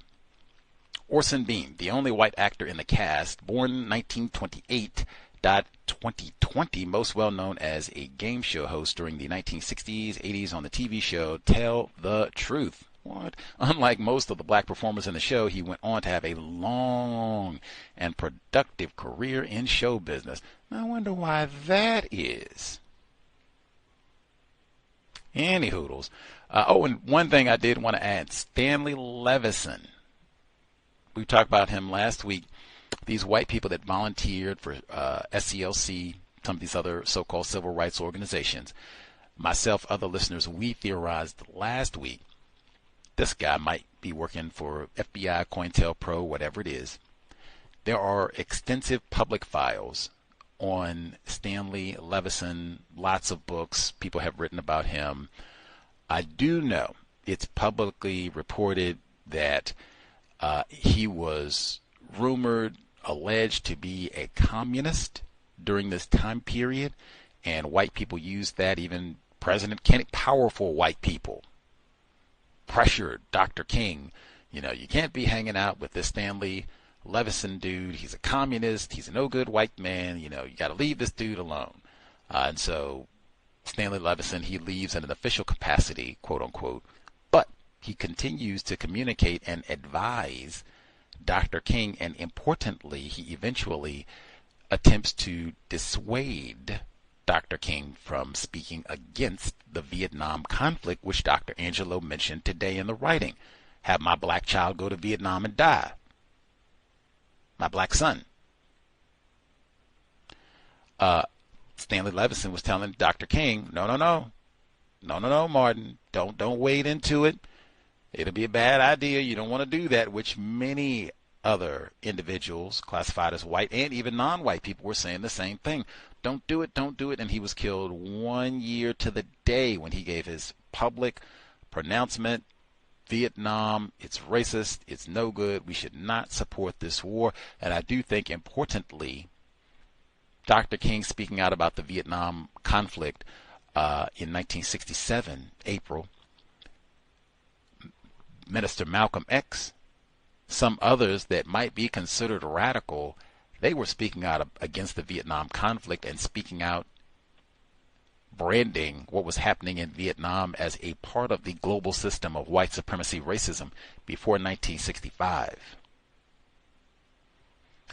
What is that phrase they use? Ahead of the curve? Anyway, just what I said before in talking about white supremacy racism as a global problem, white people seem very, very opposed to that. You're supposed to just have niggardly thinking and very small, not thinking that, wow, this is not just a problem on my block, my street, my state. This is a whole world of white supremacy racism as a system. Very different way of thinking. Let's see, we should have more of that in the book. We get to Lumumba. Continuing. Number 2. I knew no race could sing and dance its way to freedom. Reminds me of what Dr. Welsing used to say, we've done enough dancing and singing. Amen. 3. You've got a hell of a lot of nerve. You volunteer to take care of it, and you don't know shit. You spoke more with admiration than anger. Maybe sometimes you just have to seize the opportunity and not wait until circumstances are ideal. I've heard Mr. Fuller say something very similar to that when he talked about how the code book came together, and he said that he delayed because he was afraid of making mistakes, and he wanted it to be precise. A lot of counter-racist codification is about that. But he said everybody makes mistakes. That's why you edit books. He updated his code book and all that. So he said just get to it. Just get to it. You can't be worried about being a perfectionist about it. Just get to it. Acknowledge. You correct errors, that sort of thing. Maybe even you edit the book, update, so you can correct things. But Just get to it. Work to be done. I will say, though, I have seen this as well, where non-white people, where it does not work out in a constructive manner, where non-white people will sign up for tasks, duties, assignments that they're not qualified for, that they know they are not qualified, they don't have the resources or the expertise to successfully carry out this task. Like, yes, I'll volunteer to make lasagna for, 20 children. You can barely get the can opener out to open a can of beans. You can't do it. Like, what are you talking about? Like, come on. Yes, I do think that is important because many times circumstances won't be ideal. Absolutely. If it's not going to get done, let's go ahead and do it. But I also think it is very important in terms of being realistic. And if it is going to be, I'm going to do this lasagna and for 20 people and, I struggle with the can opener. Well, hey, when is the lasagna feast next Thursday? Well, I'm going to take the next 7 days. I'm making lasagna every day between now and then, and I'm going to take the next 3 hours and get some practice on this can opener. I don't think you need a can opener to make lasagna, but just, Continuing. Number 4. The review closed. The performers went back to the elevator operating or waiting on tables, jobs they had interrupted. A few returned to unemployment or welfare lines. No one was hired as a leading actor in a major dramatic company, nor as a supporting actor in a small ensemble, or even as a chorus member in an off-Broadway show. Godfrey was still driving his beat-up cab. Privileged black male. An expected result in the system of white supremacy racism. Sounds like it could be today. Except for Regina King. 5. Oscar Brown, born 1926, died 2005. Long and varied career, reportedly discovered the Jackson 5, songwriter, 125 published, actor, world's first Negro newscaster for Negro News Front radio program in Chicago, copywriter for advertising, disc jockey for radio, singer, TV host from Jump Street, The Story of Black Music 13, PBS series in 1980s, activist against South African apartheid, as was Dr. Maya Angelou. Number 6, if we admitted that slavery and its child legal discrimination were declarations of war, then Oscar and I and all our friends were generals in the army, and we would be among the officers who accepted the white flag of surrender when the battle was done. Metaphor. I think Mr. Fuller's metaphor that we are prisoners of war is more accurate. Absolutely. You see that there's a tendency of that, like those metaphors of war. And it'll escalate. Like we don't even come in as privates or foot soldiers, generals. Like whoa. Colin Powell is a general. You are not a general. And what I say, what Dr. Cambon used to say with the whole war, hey, racism, white supremacy is war. Most of the non-white people, we are not even aware of the battle. We are not at war with white people at all. Thus, you are not a general. If anything, it would be what Dr. Welsing said, army of one. Now, that's a different way of thinking about soldiering. Army of one. Army of one. 7. The trip was riotous. Many passengers were incensed that 4 white men and a black female were laughing and drinking together, and their displeasure pushed us toward silliness. Alcohol and white males, you are in danger. Maya, put that on Sade Robinson. Incidentally, they do have pictures from this time period. This is from the Daily Defender, March 30th, 1960. Maya Angelou, African Songs, Blues, Spirituals with the Clancy Brothers, Irish Songs of Love, Rebellion, and Bad Men. At the Gate of Horn, she mentioned 753 North Dearborn, Southwest 72833. They had a 9 o'clock, 11 o'clock, and 1. I'm going to assume that's 1 a.m. Show. Daily Defender, if you wanted to check out Maya Angelou way back at the springtime in 1960. And then they got her in her African garb, natural hair, Dr. Angelou. Incidentally, that would African, if this is Negro culture, like African songs and blues and spirit, if this is Negro culture, liquor and white men, is this staying black? All I got to do is stay black and die. Is this my staying black? All righty, let's see. Oh, click the book. Let's see. 8. A group of boys had threatened Guy. The boys are a gang called the Savages. They killed a boy last month. They terrorize everybody. Even the cops are scared. Fortunately, we were believed because maybe neither of us was bluffing. I probably would have taken my child and got out of town. If you are capable, I mean, hey, they had moved a bunch, right? We already heard they moved, 15 times. So, I mean, I guess they could have done that again, but man. 9. Revolution had accepted my short story, could not find anything about this work by her, title, etc. I don't know, see, since it's a Spanish publication, might be a little more difficult.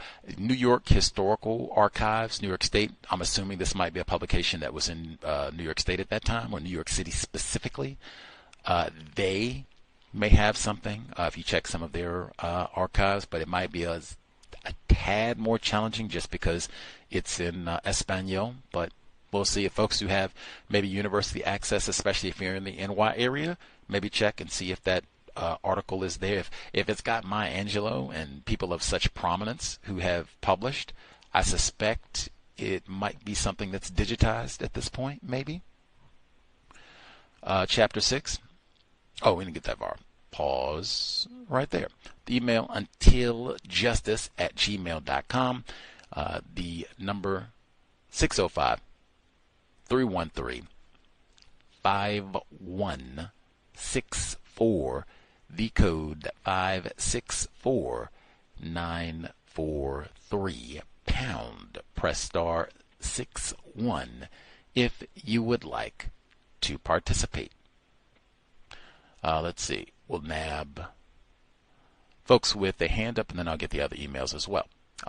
Lauren should be with us as well. If you had commentary on the first chunk of The Heart of a Woman, you should be with us.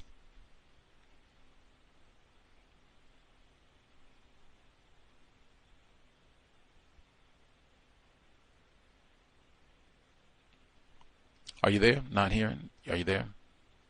Maybe muted. Are you able to hear me now? Okay. Yes, ma'am. Okay. So good evening, everyone. Thank you for allowing me to speak. This is from Chapter 5. It says, she's got to do it. Come hell or the Great Wall of China, she's got to do it. I'm betting on you, kid. Godfrey called out to the bartender, play it again, Sam, for my buddies and me. I think that play it again, Sam, that comes from the movie Casablanca. Let me see. After Cabaret for Freedom, they would all be employed by suddenly aware and respectable producers. Am I reading that incorrectly? After Martin Luther King won freedom for us all, they would be paid honorable salaries and would gain the media coverage that their talents deserved. Let me see. I'm not sure what I thought about that. That doesn't read correctly, and my notes aren't making sense. But there was lots of people, after they got paid, they were, giving money to the SCLC, which that was fine. One person said, give me that check. I'm going to sign it over to the SCLC. I'm sticking this week. I couldn't tell if that was Maya Angelou or not. But if that was her, I thought that might have been a little premature because I thought her son might have been the only one still working. Let me see. She said, I called a phone number advertised in the Brooklyn Black newspaper. Mrs. Tolman answered. I explained that I wanted someone who would come for 3 hours a day in the afternoon, just cook dinner for my 15-year-old, clean the kitchen, and make up his room. And, I thought to myself, hey, if Guy is a man, why can't he make up his own bed and make meals for himself? I did that when I was in elementary school. I mean, not a 5-course meal or anything, but I can make breakfast. I can make sandwiches, soup, whatever kind of microwave or oven dinners that they had back then, macaroni and cheese, canned fruits and vegetables. Someone 15 years old ought to be able to make food for himself, especially when he says, I'm a man on every other page. Let me see. When the white people who were so-called Irish, they were singing, and she said if the words Negro in America were exchanged for Shamrock and Irish, the song could be used to describe the situation in the United States. Man, I don't care how poorly white people treat other people classified as white. They are still white, and they are not being mistreated at the same level as people classified as black. Somebody already read this other part about the war. Let's see. The boys are a gang called the Savages. They killed the boy last month, and as he lay in the funeral home, the Savages went in, stabbed the body 35 times. Oh, my God, they terrorize everybody. Even the cops are scared of that bunch. Now, I doubt that the police, white people, law enforcement officers are scared of these black children. I mean, stabbing a dead body is gruesome, but race soldiers are much more creative with their violence. They could put them under the penitentiary, or that's maybe a metaphor, but they could put them in jail in the penitentiary for a very long time. White people have the ability to punish, and that's it. They just have a greater ability to punish non-white people. Let me see. I did like, when she asked Guy what happened about the gang, he was like, I'll discuss it with you privately, right? And Mr. Killens offered to give them a ride home, and he was like, thank you, Mr. Killens, but we'll walk. And he carries his mom's bags home. Now, however unwise that was, I think at least Guy is not overly afraid. He might take after his grandma, and I appreciated that bit of courage right there. But then it's that Grace said he wants to be a man so much, my God, it would be funny if it wasn't so serious. And I thought that was an accurate statement. Again, they were talking about the 15 active gang members and blah, blah, blah. Nobody's going to make me run. I am a man. It seems like he said that so many times in this segment and in the previous segments in the book, and this is only the third one. When she goes over and threatens Jerry, she said she's going to come over and shoot Susie's grandmother first, and her mother, then she's going to shoot the baby, and, all of these things. I'll find you in your house and kill everything that moves, including the rats and roaches. Now, lots of us, and I mean non-white people, we end up having to do things like this to other black people, but we rarely, I don't mean never, but rarely do we do things like this with white people.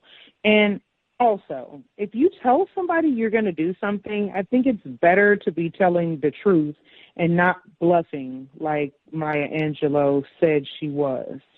When she was offered the position for the SCLC, she said, I blurted out stupidly, I can't type. Hey, I do not think it's stupid to be honest about your abilities. Tell the truth, especially at the beginning like that, so people can't act like they're surprised and be saying, well, if I would have known this, I wouldn't have hired you type of thing. So right there, I just don't think that was that stupid. And plus, she was going to have a secretary, so she learned that wasn't a problem at all. And then, she said, I'm honored by your invitation. I'd like to think about it. I'll telephone you tomorrow. Again, I think it is sensible to take time to think about something like that. That's a serious decision. So I thought that was smart, other than just the way she keeps saying she'll do things without really thinking it through. I don't think that's smart or wise. I know some people do it sometimes. It ends up working out, but that's really not the way I like to operate. And, yeah, that's all I have for right now. Thank you for allowing me to speak. Think it through. Think it through. Amen. Just no love for the sick Irish brothers and sisters. We got St. Patrick's Day is close now. March is right around the corner. They're going to have the shamrocks and the green beer and Noel. They got to say, Noel Ignatieff told us they might even break out some of the signs. Irish equal niggra. I applied it the same.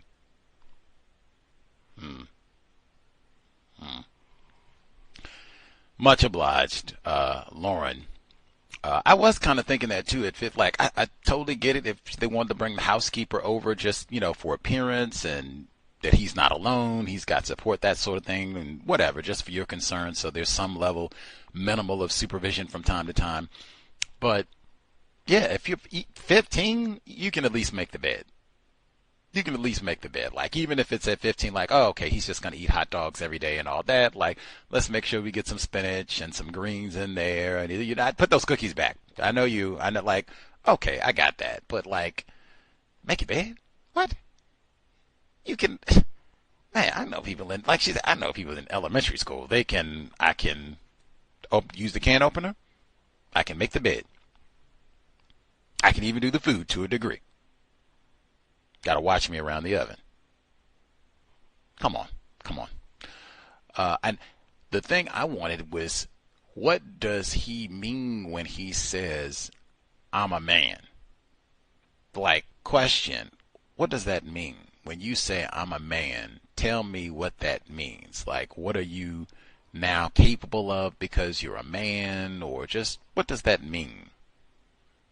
In a system of white supremacy, racism, and especially because she has commented and exclusively black males. When she broke down being a parent, it was gendered. It was very different in how she conceptualized black daughters as opposed to black sons. She said black dudes are worthless. She said that last week, and then she popped around. I was upset because I didn't point it out last week. Like, whoa, worthless? Oh, it's unnecessary. That's what she said last week, was unnecessary. This week, she said, boy, the worthless Negro from Virginia. Man, that's the, and it was black. It wasn't black people. It was black dudes.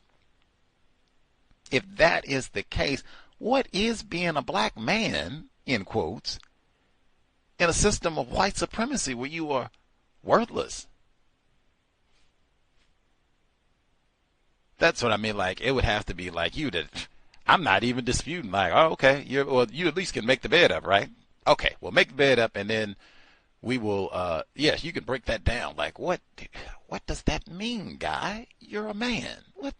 What? I don't even understand. And it would still be the same thing. I think even at 15, I'm not sure if you can leave a 15-year-old at home unsupervised for like days on end. Like, I have to look because I don't have children. I don't know what the age cutoff is to where that is like an okay thing to do. But you might have to answer to white people about that too. I don't know. Any hoodles. *61, other folks who have commentary. Email number 2. Young lady wrote in, hi Gus, Cow's audience. My comments on the reading thus far. Billie Holiday singing Strange Fruit to Guy wasn't a problem in my opinion. I too thought he was 9 years old, but at 14, she says 13 in the book, I think he should have been aware of the terrorism that was happening and the risks to his life, especially given what we heard this week. 2, I also misunderstood the reading. I was under the impression the songs Miss Holiday sang to him were sexual, which would have been inappropriate. 3, I'm not surprised Guy didn't know a lot about the lynching of black people. I agree with the person who wrote that Maya Angelou was living in the commune, so she wasn't discussing racism. And she wrote that she didn't like all the discussion about white people being racist, right? Which they excised from the audio book. Guy had read about Billie Holiday, but what material was he reading? Question. Probably not counter-racist literature. Probably true. Probably true. But at that time, like Emmett Till, that was such a... Never mind. They were in California, so yeah. Never mind. 4. Maya Angelou's parenting was atrocious. That's what I said. That's what she said. Sadly, Guy was not one of her priorities. She left her son with a man who was almost violent when she told him she was leaving, which surprised her as she knew she did not care about her. He did not care about her. Why would he care for her son if she didn't? It's no surprise he abandoned Guy after a week. And then we got more of that this week. The conversation Maya had with him was redundant and more for her benefit. Guy didn't call her when her ex-boyfriend left because he was used to her abandoning him. Ouch. That is kind of true, though, because it happened again this week. Oof, man.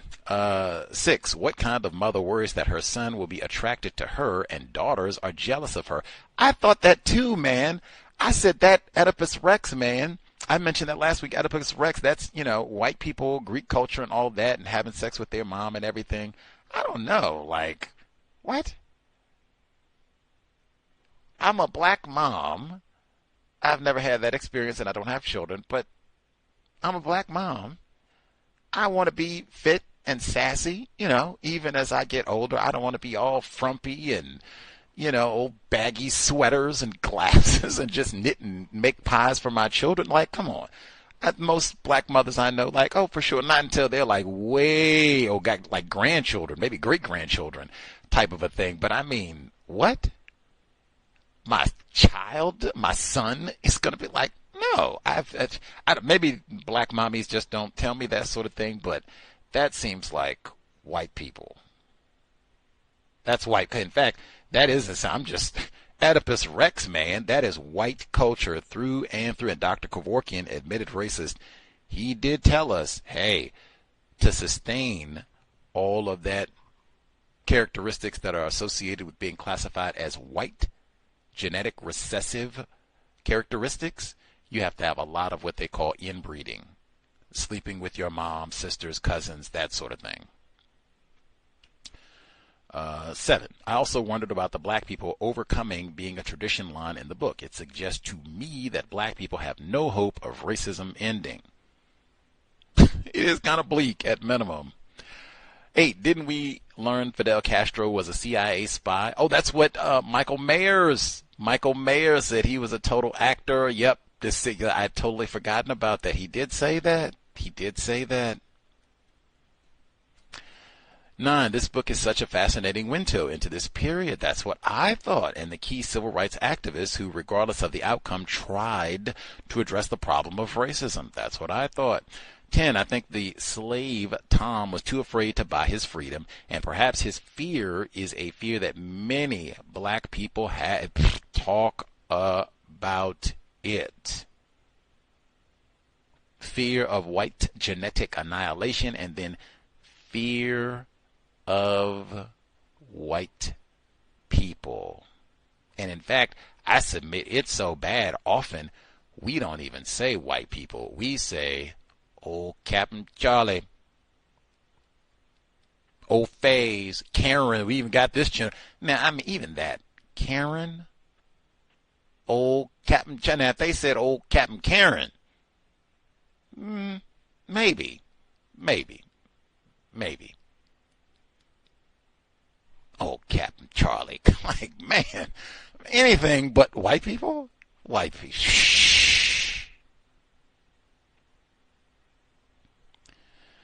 Whew. All right, I read all that one. Much obliged. Email untiljustice@gmail.com.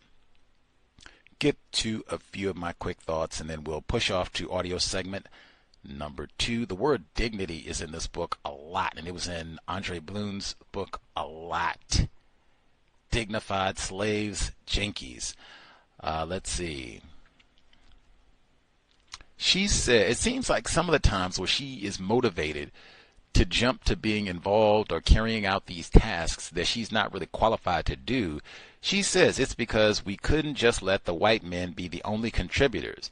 I don't think that is like a satisfactory motivation to be involved in really any sort of project, particularly if you understand, hey, white people are way more informed, way more qualified. In fact, that just shows the raggediness of this whole operation.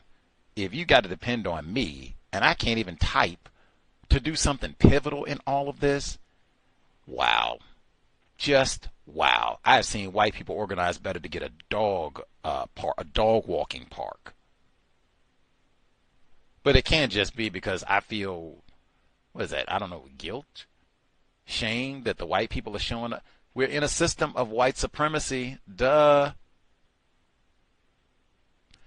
And they might be CIA plants, COINTELPRO, who knows? Jim Jones. Let's see.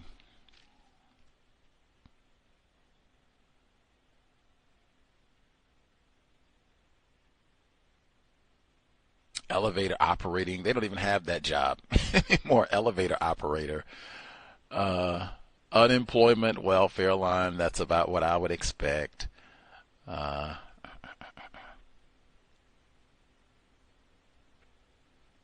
That's a good point too. I thought when same thinking really when she says, when Lauren said, dang, I thought Guy was the only person earning income at this time, and Maya Angelou might have been giving over some of her salary to the SCLC.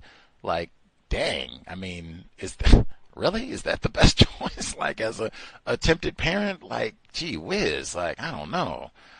Let's see.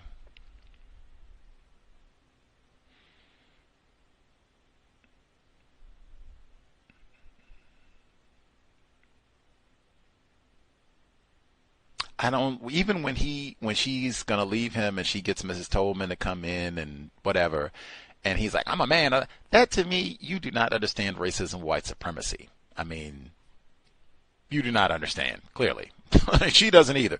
I don't either. But I mean, just wow. Wow. Let's see.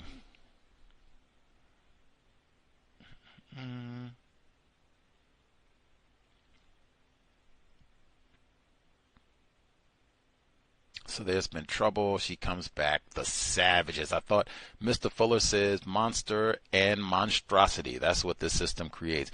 That line where she says, what kind of mother was I? When I saw that, when I knew this week was coming up, I had said that last week because there was so much of this. Like she's out, running about and going all over the world and dragging him to and fro and sometimes leaving him to and fro with, whoever. Just, wow. It just doesn't seem like much of a priority about parenting. Let's see. And she agrees. What kind of mother was I? She agrees. And then drinking and laughing it up with a group of white men. Like, what in the world? Who's going to look at that and say, yeah, that's great parenting here? And then we were talking about last week, and then she's worried about doing all this dating too. Like, what in the world, man? And so the savages and all this, seems like some of this same activity goes on now. I thought excellent point that Lauren made, that she goes to confront them, and it is sad that things get so bad that it has to get to this point. But man, who is going to do this with white people? You might have one or two, but I mean, who is going to go get gangster like this with white people and all of the outrageous acts that they commit against us? Come on. I had such a big smile on my... Wait a minute.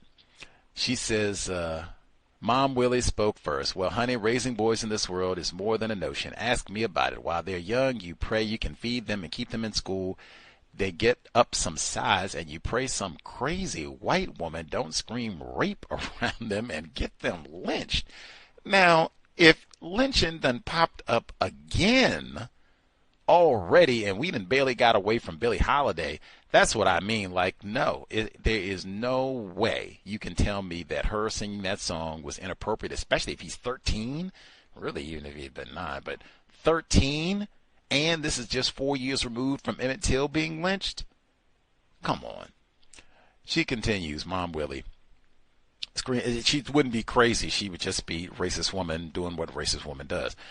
They come of age, and white men call them up to go fight, and you pray they don't get killed over there fighting some white folks' war. What kind of militant Negro is this? What? Who was saying this in 1960? Like what I just said. Dr. King didn't say anything about Vietnam, like, hey, this ain't cool. This is the white man's war, and it ain't cool, until 67, publicly. And then he got killed for that in 68, among other things. But that was the top one. Who is this? Like, what? Sounding like Malcolm X. Where you got to put her in the COINTELPRO profile right up. Mom Willie, folder right now. Let's see. He wants to be a man so much. What does that mean? She said, John said everything in this society is geared to keeping a black boy from going into manhood. They didn't even just say black children from going into adults. They just said black men from going into manhood. What does that mean? That's what I said. That should have been explained. When he said, I got to be a man, what does that mean? Let's see. All of this with Susie, and she's got Jerry. What? Did I just say atrocious black parenting? What? All of it. What? That's the sort of thing, too. You know, hey, if you're not going to have all this free time, young, idle minds in puberty, that sort of thing could happen, too. Woo! Atrocious parenting through, and just generations. Been lots of this. We still parent this way for them. But that's why I said this is black culture. Bad parenting. Generational bad parenting. In a system of white supremacy racism, which makes it even more galling. He said God told Jerry, remember the old line about a woman scorned? Jerry had never heard the phrase and told Guy that he and his friends would be back in the afternoon, and Guy could explain it to them. Man. I mean, just, wow. I'm thinking this is like 2 years removed from, I'm going to bed, crass, filth, flooring, Billie Holiday done hurt my feelings. Like, what? What? F parenting, man. I am stunned. I am absolutely, and I keep saying, this is not, when he said younger, this is not like 20-year-old Dr. Angelou. She's in her 30s, man. She's in her 30s. Now, none of us qualify for men and women, but I mean, Jesus Christ. I know this, if it was 30-year-old Leroy,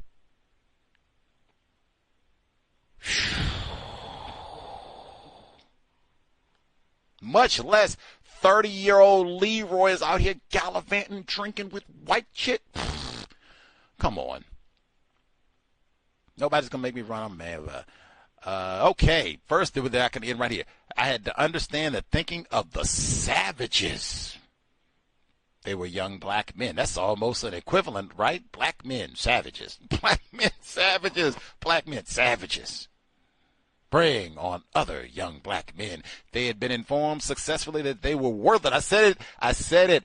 How could I miss that? I said a worthless Negro from Virginia. We had a listener have the audacity. A few of you have the audacity. Stop saying that you're not worthless. Hey, man. System of white supremacy say, nigger male, worthless. I don't care about all that rhetoric and black, because that's what it sounds like. Black brother, don't say you. System of white supremacy say, nigger male, worthless. I was mad because she said this last week and I forgot. She just didn't say worthless. She said last week unnecessary. And she didn't say that about all black children. It was just black boys. And then to come back this week now to explain black males, I mean the savages, worthless. And I said, I didn't get that out of nowhere. That was in the newspaper. They lynched Zachariah Walker in Pennsylvania, no less, right down the road from New York. It's a shame, but I mean, he was a worthless Negro from Virginia. And that was the end of that. worthless Negro males. Now, and everyone who looked like them was equally without worth. Jesus Christ. Why don't people quote this when they talk about the black dude experience? Now, that would even be one. So when Guy says, I'm a man, oh my God. Each sunrise brought a day without hope, and each evening the sun set on a day lacking in achievement. Are you out of your mind? Why don't people quote this from Dr. Angelou? Have things changed, George Floyd, Trayvon, Philando Castile? Why is it not just all black people, just black dudes? She's a victim of child rape. And she didn't say all black people? No. Just black dudes. This is supposed to be the height of black privilege, too. Black male privilege. Black dudes running the civil rights movement. Worthless. Worthless. Whites who rule the world, own the air and food and jobs and schools and fair play, had refused to share with them in any of life's necessities, and somewhere deeper than their consciousness, they believed whites were correct. They, the black youth, young lords of nothing, were born without value and would creep like blinded moles their lives long in the darkness under the earth, chewing the roots, driven far from the light. This reminds me so much of Toni Morrison's The Bluest Eyes. Thieves from life. We hid like thieves from life. Light, excuse.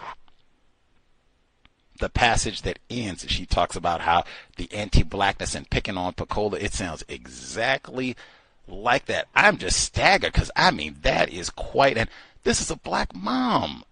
This is a black mom. I'm commenting on my son who might be killed by other black dudes and the worthlessness of black male experience. Tommy Curry could have started off the book with this, right? The man knot. Like, wow, that is staggering. And again, now, has anything changed? And is she wrong? Even, is she wrong? Is equally worthless for the black females. It's bleak, it's hopeless, nothing. She messed up because, I mean, that's big, right? Same for Bo. You should have included it. And this is a black female who was raped as a child. We read that. Cage Bird, we read that. Staggering. I could have said a teaspoon about black male privilege because, I mean, we read back-to-back books where we did not hear nobody, not nobody on two different continents say, hey, you don't put no nigger woman in charge. I'm a sexist, patriarchal black man. I don't listen to no nigger woman. You don't put no gal up there in charge. Nobody said that on either continent. When they said, Andrée Blouin, Maya, you're the person for the job. Let's get to it. We wish you well. That's what we heard directly from them. Where are the sexist black dudes that, I don't listen to no black female. You don't tell me, where are they?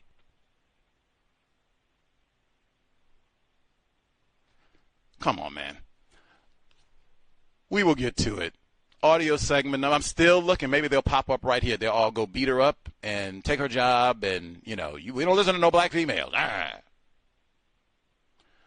Audio segment number 2. The Heart of a Woman. Katherine Massey Book Club. He stood beside my bar stool at Frank's restaurant on 125th Street. I've worked with Randolph for many years, and he wants to build a new organization for union workers. I'm not leaving the war, just joining another battle. Take it. You'll do a good job. He patted my shoulder and walked out, taking his mystery and leaving me still not quite decided. I heard on the morning radio that some black youngsters had sat down at a dining room counter in North Carolina and that Martin was in jail again. The telephones rang constantly and the office swirled with activity. Hazel Gray, who had come to work as my assistant, was allotting chores to volunteers as I walked in. She looked up from her desk. Maya, the printing returned and a bunch of kids from Long Island are coming over this morning to stuff envelopes. Good. I walked into my office. Hazel followed. They're coming from an all-white school. Why? Who invited them and how old are they? High school students. Boys and girls. Their counselor called. He's coming with them. That white youngsters were going to brave Harlem was in itself startling, but that a white adult in a responsible position not only agreed, but was willing to officiate in the unusual situation was befuddling. It looked as if the world that would never change was changing. I had a brief meeting with the black volunteers. You're going to have some help in an hour or two with jobs you've been unable to complete. A grandmother from a local church said, "Bless the Lord." I went on.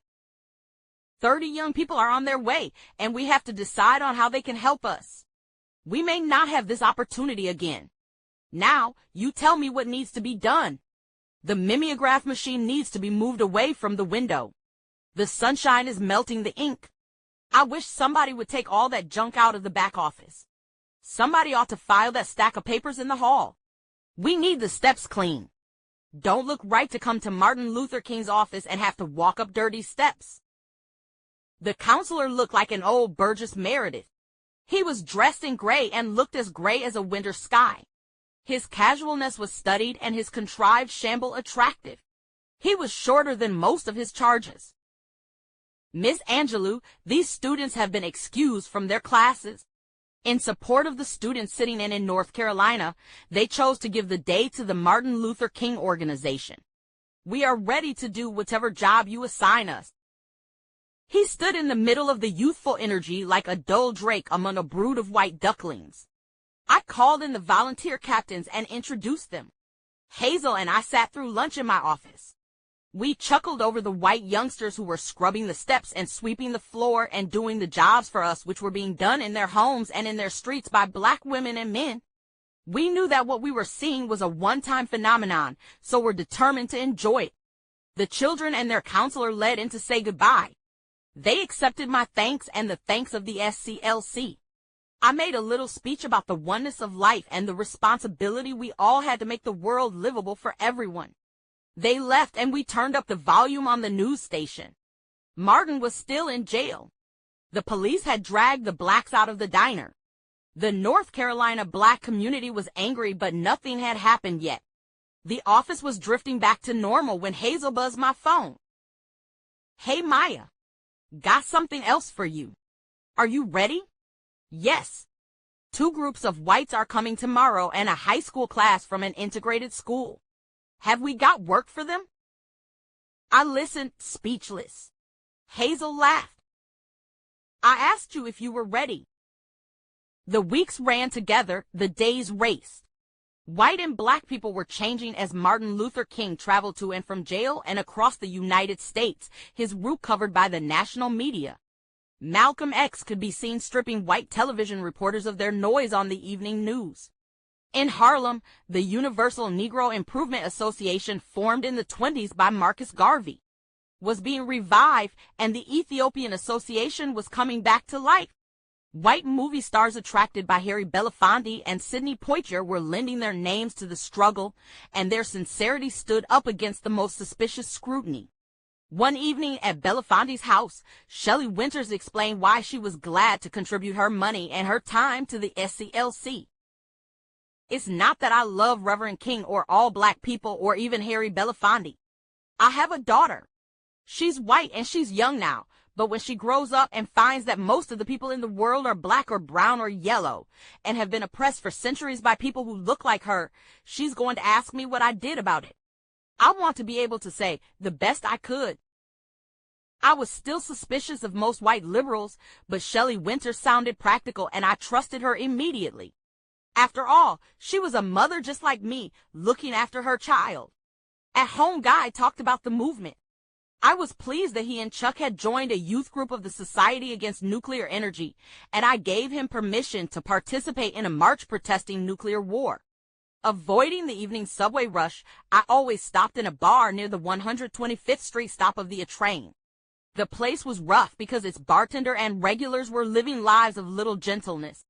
The ice would slide away in my glass while streetwise men and worldwise women marveled over the nation's excitement. You see them Negroes in North Carolina. They mean business. Charlie better straighten up. We're tired of this shit. Man, that Martin Luther King. He's not a man made of blood. He's a fool. Love your enemies. Jesus Christ did that, and you saw what happened to him. Yeah, they lynched him. Black people ought to be listening to Malcolm X. He's got it right. Crackers are blue-eyed devils. I don't go for that hate talk. Negroes ain't got time to be hating anybody. We got to get together. I returned from lunch. In the outer office, Millie Jordan was working over a table of papers. Hazel was busy on the telephone. I walked into my office and a man sitting at my desk with his back turned, spun around, stood up and smiled. Martin Luther King said, "Good afternoon, Miss Angelou. You are right on time."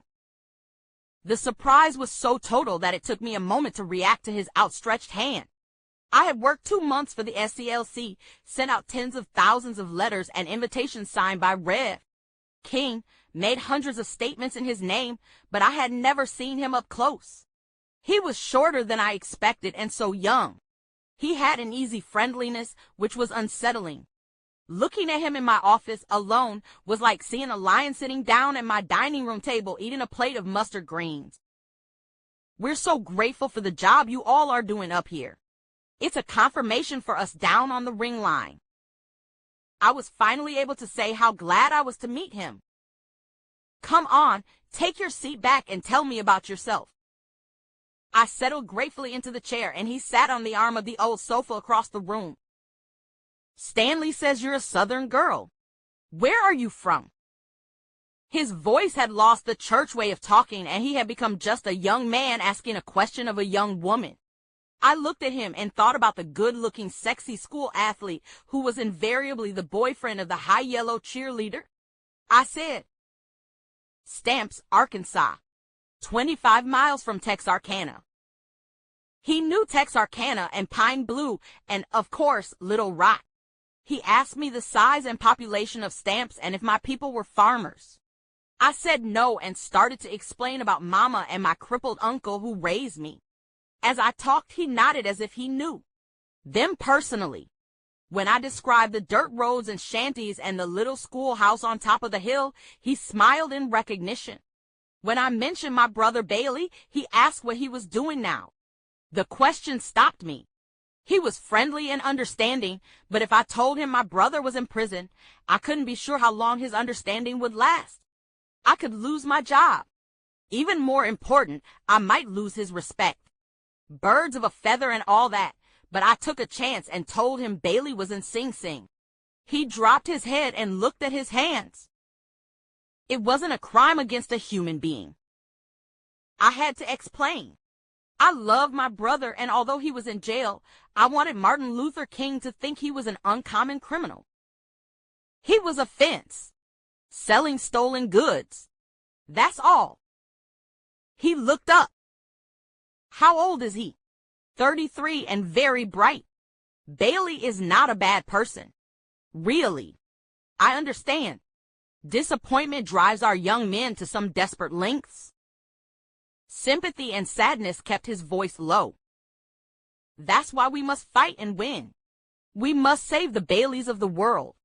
And Maya, never stop loving him. Never give up on him. Never deny him. And remember, he is freer than those who hold him behind bars. Redemptive suffering had always been the part of Martin's argument which I found difficult to accept. I had seen distress fester souls and bend people's bodies out of shape, but I had yet to see anyone redeemed from pain by pain. There was a knock at the door and Stanley Levison entered. "Good afternoon, Maya." "Hello, Martin. We're about ready." Martin stood and the personal tenderness disappeared. He became the fighting preacher, armed and ready for the public fray. He came over to my desk. Please accept my thanks. And remember, we are not alone. There are a lot of good people in this nation. White people who love right and are willing to stand up and be counted. His voice had changed back to the mellifluous Baptist cadence raised for the common good. We shook hands, and I wondered if his statement on the existence of good whites had been made for Stanley's benefit. At the door, he turned. But we cannot relax, because for every fair-minded white American, there is a bull counter waiting with his shotgun and attack dogs. I was sitting, mulling over the experience, when Hazel and Millie walked in smiling. Caught you that time, didn't we? I asked her if she had set up the surprise. She had not.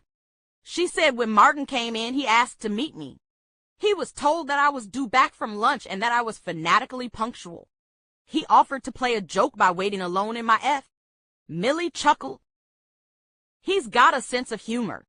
You never hear about that, do you? Hazel said, it makes him more human somehow. I like a serious man to be able to laugh. Rounds out the personality. Martin King had been a hero and a leader to me since the time when Godfrey and I heard him speak and had been carried to glory on his wings of hope. However, the personal sadness he showed when I spoke of my brother put my heart in his keeping forever and made me thrust away the small constant worry which my mother had given me as a part of an early parting gift. Black folks can't change because white folks won't change. During the next months, Mother's warning dwindled further from my thoughts. The spirit in Harlem was new and old and dynamic. Black children and white children thronged the streets, en route to protest marches or to liberation offices where they did small but important chores. Black nationalists spoke on street corners, demanding freedom now. Black Muslims charged the white community with genocide and insisted on immediate and total segregation from the murdering blue-eyed devils. Wells Restaurant and the Red Rooster served the best soul food and offered great music at evening sessions to parties of blacks and whites and visiting African diplomats. The Baby Grand, where Nipsey Russell had played for years, had closed, but the Palm Caf was a haven for hard drinkers and serious players. The Amsterdam News was vigilant in its weekly attack against the forces of evil. And G. Norwood, one of its social and political columnists, kept the community informed on who was doing what, to whom, and with how much success. The national mood was one of action, and the older groups, such as the NAACP and the Urban League, were losing ground to progressive organizations.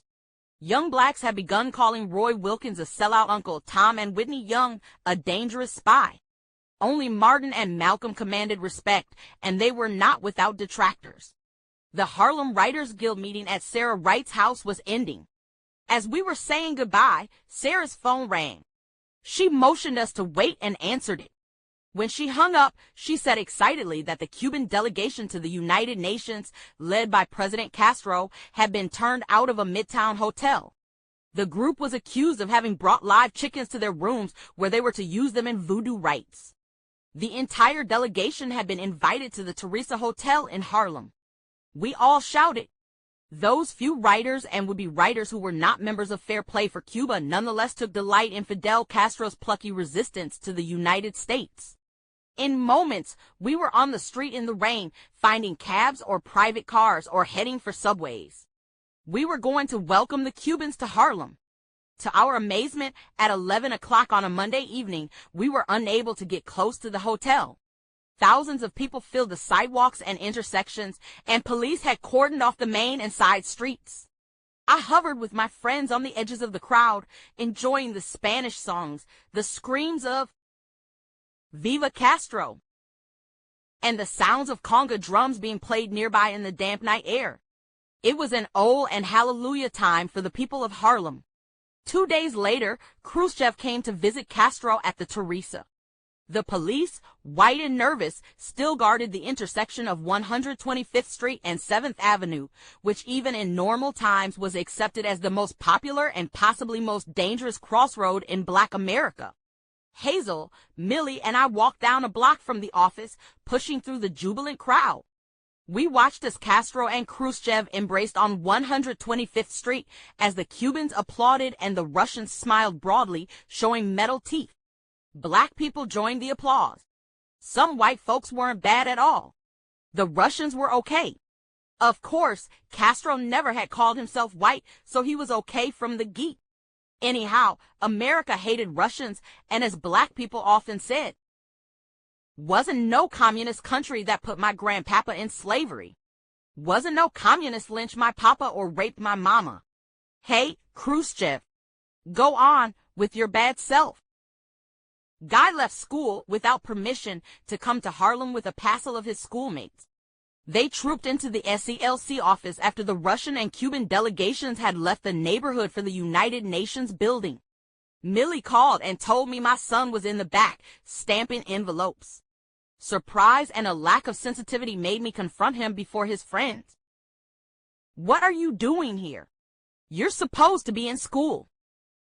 He dropped the papers and said in a voice cold and despising, "Do you want to speak to me privately, mother?" Why couldn't I know the moment before I had spoken what I knew as soon as my question hit the air? I turned without apology and he followed. We stopped and faced each other in the hallway. Mother, I guess you'll never understand. To me, a black man, the meeting of Cuba and the Soviet Union in Harlem is the most important thing that could happen. It means that in my time, I am seeing powerful forces get together to oppose capitalism. I don't know how it was in your time, the olden days, but in modern America, this was something I had to see. It will influence my future. I looked at him and found nothing to say. He had an uncanny sense of himself. When I was young, I often wondered how I appeared to people around me, but I never thought to see myself in relation to the entire world. I nodded and walked past him back to my office. Abby, Rosa, and I decided what was needed was one more organization. A group of talented black women who would make themselves available to all the other groups. We would be on call to perform, give fashion shows, read poetry, sing, write for any organization from the SCLC to the Urban League that wanted to put on a fundraising affair. Chapter 7. For 6 months, I had been coordinator of the SCLC. I knew how to contact reliable philanthropists, the first names of their secretaries, and which restaurants the donors used for lunches. I carried a briefcase and sat on subways, sternly studying legal papers. I was called Miss Angelou in my office and took copious notes in business conferences with Stan Levison and Jack Murray. Martin Luther King was sacred and fundraising was my calling. Days were crammed with phone calls, taxi rides, and serious letters reminding the mailing list that freedom was costly and that a donation of any amount was a direct blow against the citadel of oppression which held a helpless people enthralled. After a day of such heart-stirring acts, I would travel back to my apartment. Somewhere after sunset and before I reached Brooklyn, the glorious magic disappeared. When I stepped on the subway at Park, I was no longer the bright young woman executive dedicated to justice, fair play for Cuba, and a member of the Harlem Writers Guild. I was an unmarried woman with the rent to pay and a 15-year-old son who had decided that anything was better than another dull evening at home with mother. Secretly, I agreed with him. Tony's restaurant and bar on nearby Sterling Place became a sanctuary. It was not so dull that it attracted church-going families exclusively, nor so boisterous as to promise company combined with danger to unescorted women. The first time I went into Tony's, I chose a bar stool and ordered a drink, offering my largest bill, and invited the bartender to take out enough for one for himself. Vivian Baxter told me when I was 17 and on my own that a strange woman alone in a bar could always count on protection if she had treated the bartender right. He poured out my second drink loosely, allowing the gin to spill over the measuring jigger, then he told me his name. Teddy was a small, neat man, his light toast-colored skin pulled tight across his face. He had large, slow eyes, which raked the bar while his little hands snapped at bottles, glasses, and ice, and he talked with everyone along the counter, stepping into and out of conversations without losing a name or mixing up a drink. New in the neighborhood? He carried drinks to the end of the bar, collected money, rang the register, and asked, "Where are you from? Are you a working girl or do you have a job?" The softness of his voice belied the fact that he was asking if I was a prostitute. I knew better than to act either ignorant or offended. I said my name was Maya. I was from California and I had a job in Manhattan, lived alone with my teenage son 3 blocks away. He returned from the other end of the bar carrying a drink. "This one's on me, Maya. I want you to feel at home. Come in any time." I left a good tip, thanked him, and decided to return the next evening. Within a month, Teddy and I had a sly joking relationship, and the regulars nodded to me coolly but without hostility. Appearances to the contrary, there is a code of social behavior among Southern blacks, and almost all of us fall into that category, willingly or not, which is as severe and distinct as a 17th century minuet or an African initiation ritual. There is a moment to speak, a tone of voice to be used, words to be carefully chosen, a time to drop one's eyes, and a split second when a stranger can be touched on the shoulder or arm or even knee without conveying anything more than respectful friendliness. A lone woman in a new situation knows it is correct to smile slightly at the other women. Never grin. A grin is proper only between friends or people making friendship, and nod to unknown men. This behavior tells the company that the new woman is ready to be friendly but is not thirsting after another woman's mate. She should be sensual, caring for her appearance, but taking special care to minimize her sexuality. The big man and I had noticed each other several times, but although he was always alone, he had never spoken to me. One evening, I walked into the bar and settled myself on a corner stool. Teddy served me my first drink and called me the Harlem Girl Friday. Then the man called from his stool at the bar's extreme end. "Hey, bar, that one's on me." Teddy looked at the man, then at me. I shook my head. Teddy didn't move, but his eyes swung back to the man, who nodded, accepting my refusal. Accepting the first drink from a strange man is very much like a nice girl having sex on a first date. I sat waiting for the second offer. "My name is Tom. Maya, why won't you have a drink with me?" I hadn't seen him move, and suddenly he was close enough for me to feel his body heat. He spoke just above a whisper.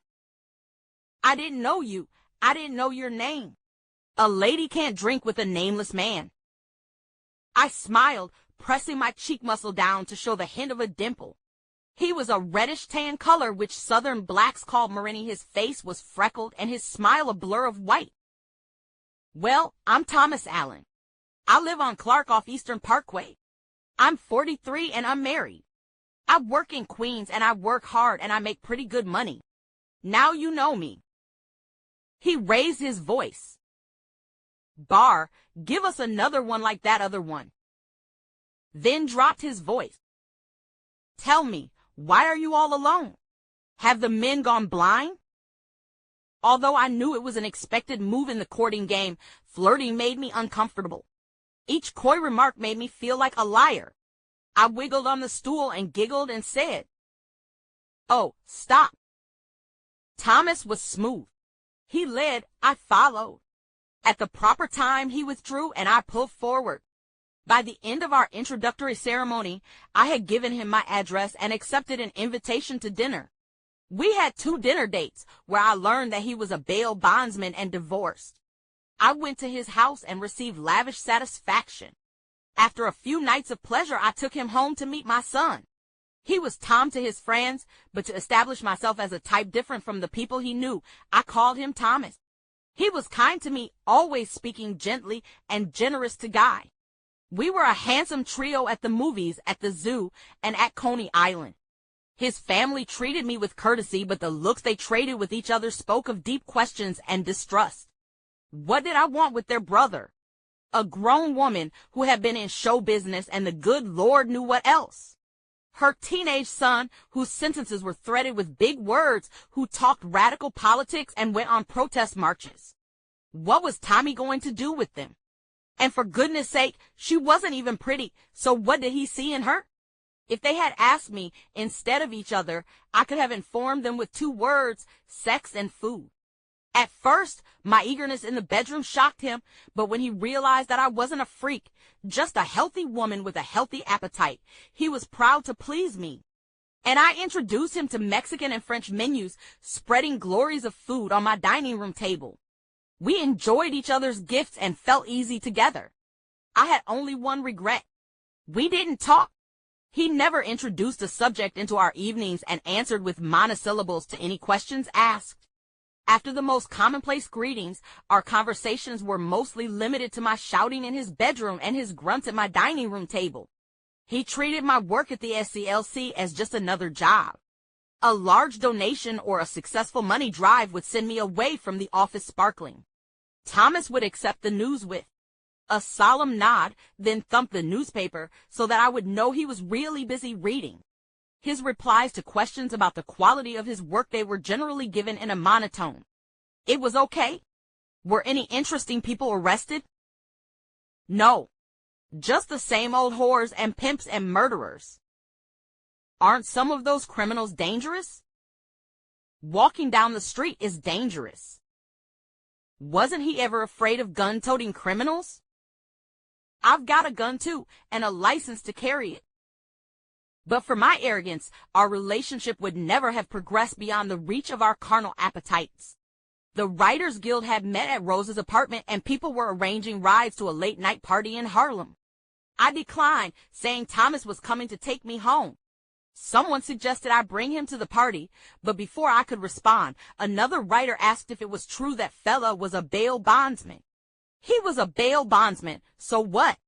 The woman said, "Humph," and hunched her shoulders. Well, I hope you're not getting serious about him, because he sure as hell wouldn't be welcome in my house. They're as bad as cops, living on poor folks' misery. I had no time to think of the consequences of what I was going to say. The woman, of course, was not my friend, but even a polite acquaintance would not have tried to embarrass or challenge me in public. She had never bought me a pound of dried lima beans and was utterly unable to make me ugly up my face between the sheets. She could blow it out of her behind.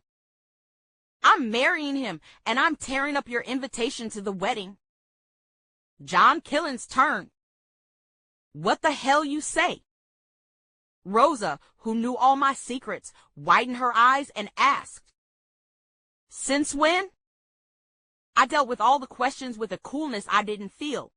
It was true that Thomas had not asked me to marry him, and Guy had no special regard for him.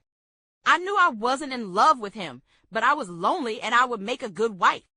I could cook, clean house, and I had never been unfaithful, even to a boyfriend. Our lives would be quiet. When I told Thomas that I wanted to get married, he nodded and said, "I've been thinking about that myself. I guess it's time." Guy accepted the news gravely. After a few seconds of silence, he said, "I hope you'll be happy, Mother." He turned away, then back again. "We'll be moving again, won't we?" I lied about my daydreams, reminding him that Thomas had a large apartment only blocks from our house, which meant that he wouldn't have to change schools again. I thought to myself, maybe we wouldn't buy our house on Long Island until Guy went away to college. My announcement was cheerfully received at the O.S. Hazel hugged me and said, "There's nothing like having a good man." She was happily married, so I expected her response. Abby looked at me quizzically. "Maya Angelou, I hope you know what you're doing." "I don't, but I'm going to pray a lot." She laughed and promised to pray with me. She was diligently minding her new marriage, keeping her penthouse immaculate and recording complicated music with Max. Rosa was practical. "He's not jealous, is he? If you marry a jealous man, life will be hell." I told her he wouldn't have any reason for jealousy. Rosa was writing every day, coping with her large, rambunctious family, being courted by handsome African diplomats, and working in a factory to pay her rent. My two closest friends were too busy with the times and their own lives to talk me out of my rash decision. Thomas gave me an engagement ring and said we'd marry in 3 months. We would be married in Virginia, his home state, in the church where his parents were married. Then we would drive to Pensacola, Florida, because he always wanted to in the Gulf of Mexico. Guy would stay with his family while we were away. Obviously, he didn't require my agreement since he didn't ask for it. The decision to marry me automatically gave him authority to plan all our lives. I ignored the twinge which tried to warn me that I should stop and do some serious thinking. I had never seen Virginia or Florida. Travel was a lovely thing to look forward to. Time and opportunity were remolding my life. I closed my lips and agreed with a new demureness. Black male privilege. Black male privilege. I was starting off saying that. I had no idea we were going to end up reading a book where it seems like she proposed. I thought the dude is supposed to, isn't that the so-called fairy tale? The white man, he goes and gets a diamond ring where they chopped off 5 or 6 of Patrice Lumumba's cousins' arms and elbows to get those diamonds out of the mines, and they put it on a ring, and you go get on a knee and all of that, and, you know, cherish, hold, and all of that, and we'll behave for at least 3 years, maybe. And just, well, okay, we do it, and get white gown and all that, and she comes up with the marriage. Let's get married. That's a good idea. He goes, what? What? She should have got the ring too. Like, what? Woo. Black male privilege and bad parenting. Katherine Massey Book Club, Context of White Supremacy.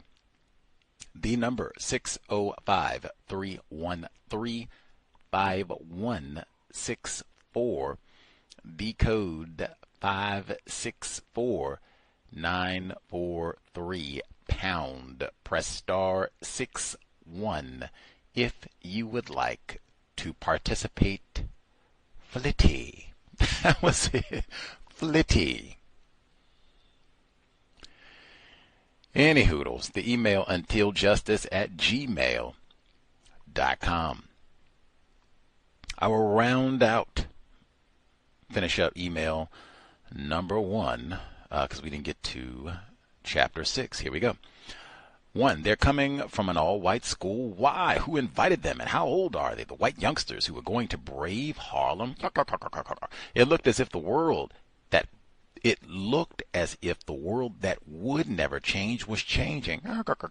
We chuckled over this, although we're not laughing over the same thing, over the white youngsters who were scrubbing the steps and sweeping the floors. After they leave, they will go right back to practicing racism, white supremacy. We're probably doing so while they were there. The ability of people classified as white to compartmentalize, ability to mentally separate conflicting thoughts, emotions, or experiences to avoid the discomfort of contradiction, their thoughts and actions, because they lie a lot. 2, I was still suspicious of most white liberals, but Shelley Winters sounded practical, and I trusted her immediately. The mental confusion that living in a global system of racism, white supremacy causes us. So I've heard that almost verbatim so many times that, man, I don't trust no cracker, and boy, that old Charlie, boy, I don't mess around with him. And it'll be some white person, some John Brown. They don't even have to do a whole lot, just something about that Shelley. I just trusted her immediately. How many black people do you trust? Either the black fella offered to buy her a drink at the bar. I can't get up. 2, 3, avoiding the evening subway rush. I always stopped in a bar near 125th Street stop of the A train. The place was rough because its bartender and regulars were living the lives of a little gentleness. I don't even know what that means. Alcohol consumption seems to be a recurring theme of the talk about it. We got to have a sip with every sip. Go to the bar, sip. Parenting trouble, sip. What we gonna do for Dr. King? Let's go to the bar. Like, they just said 1 drink, more than 1 drink per week, carcinogenic. 4, you see them Negroes in North Carolina, they mean business. Charlie better straighten up. Hey, old Captain Charlie better straighten up. We got to come together. Victims guaranteed qualified. VGQ slogans and confusion. Talk about, can't say white people, Captain Charlie. And we got to get together. They still say that now. When we gonna come together? And you still get amen. You can stand up in front of a group of black people and say, the problem is, when are we gonna come together? That's right, brother. Go on and tell it. Tell it. And then turn around and call somebody a coon in 30 seconds. But we're gonna come together and do a whole lot of name calling. 5. Bailey was in Sing Sing. Bailey, her older brother, was a major part of her book, I Know Why the Caged Bird Sings. Sing Sing Correctional Facility in Ozing, New York. The term is a derivative of the term from the Wappinger native tribe Sint Sink, which means stone upon stone. The land was stolen from the tribe in 1685, built in 1825, built on the Hudson River, hence the term sent up the river, depicted in numerous Hollywood movies. The electric chair used for executions was named Old Sparky and used to execute Julius and Ethel Rosenberg, convicted of giving nuclear secrets to the USSR. The last person executed there was Eddie Lee Mays, privileged black male, written in the text in 1963. That's right, the time period that we're talking about. I bet Dr. Angelou knew about him. They just got that movie that came out a few weeks ago, Sing Sing. Mr. Coleman is the lead actor in it, about privileged black dudes like Bailey in prison. And that film won the award for Best Movie at the 2024 Seattle International Film Festival. Privileged black males in prison, of course. Just like Porgy and Bess, really. 6, there are a lot of good people in this nation. Oh, and I think the Rosenbergs, they're talking about perhaps giving them a posthumous pardon. 6, there are a lot of good people in this nation. White people who love right and are willing to stand up and be counted. At the door he turned. But we cannot relax, because for every fair-minded white American, there is a Bull Connor waiting with his shotgun and attack dogs. White dog, white dog. Victims guaranteed qualified for Dr. King too. Confusion about racism, white supremacy is a major theme of this text. I would agree. I didn't have that on my list, but yes. The confusion about what racism, white supremacy is, how it works, what it means to be classified as white is staggering in this text as well. Staggering. That's an important exchange, though, right there. That is not all white people, and I see how ubiquitous that is. Now, if everybody thinks that way, and since we haven't solved this problem, it should be mandatory that at least a few non-white people, just because it seems that that's so widespread and we are so ignorant in our understanding of racism, maybe we got that wrong. And I said, hey, you don't have to say all white people are racist. I said, just stop saying not all white people is. Just we ain't gonna say that no more. It's 2025. We ain't gonna say that. We ain't solved the problem yet. And you don't have evidence that there are some white people who indeed are not Bull Connor on the sly. Alabama, Birmingham, boom, boom, boom. Fred Shuttlesworth know all about him. Just stop saying that. Just stop saying that. That's all. You don't even have to say all white people are racist. Just don't say, not all white people are racist. No derivatives either. That there's some good white people. Stop saying all of that. 7, young blacks had begun calling Roy Wilkins a sellout. Now, come on. Imagine that. Uncle Tom, imagine that. Whitney Young, a dangerous spy. Now, imagine that. Name calling of other victims is a part of every era. Now, imagine that. They were in here calling Whitney Young a spy. What about Stanley Levison, excuse me. What about these white people that see it volunteering, though? What about them? Hey, some white folks weren't better because not all white folks is racist. The Russians were okay. Of course, Castro had never called himself white, so he was okay from the get. Anyhow, America hated Russians, and as black people often said, wasn't no communist country that put my grandpa in slavery. Wasn't no communist lynched my papa or raped my mama. Victims guaranteed. How many times we had to say that today? Like, woo! Castro not calling himself white may have been manipulation. Hey, Lauren told us, Michael Mayers did say, well, that was for Castro. Sorry, I got my folks mixed up. Castro not calling himself white may have been manipulation. People classified as white are experts in fomenting confusion in their non-white victims. I did have it right. Michael Myers said that Castro was an actor. Courtesy Lauren, she reminded us of that. So, I mean, hey, that would be a great question. Is he white? Just see, we can, move from there. Now, again, the master communists are white. The master capitalists are white. And we just move forward from there. And in fact, Minister Malcolm X has a brilliant analysis from this time period. Her home, maybe she hadn't heard, maybe he hadn't even said it at this time. Ooh, that is wild. I don't even think he had made the speech yet, but he said, now wait a minute, you got people who say they're communists in the area of the world known as China, and you got people who say they're communists in the area of the world known as Russia. Why aren't they homies? Uh-oh. One group is dark, one group say that they're white. That's the problem. I mean, that's almost verbatim the way he phrases it, too. This is about skin color. Correct.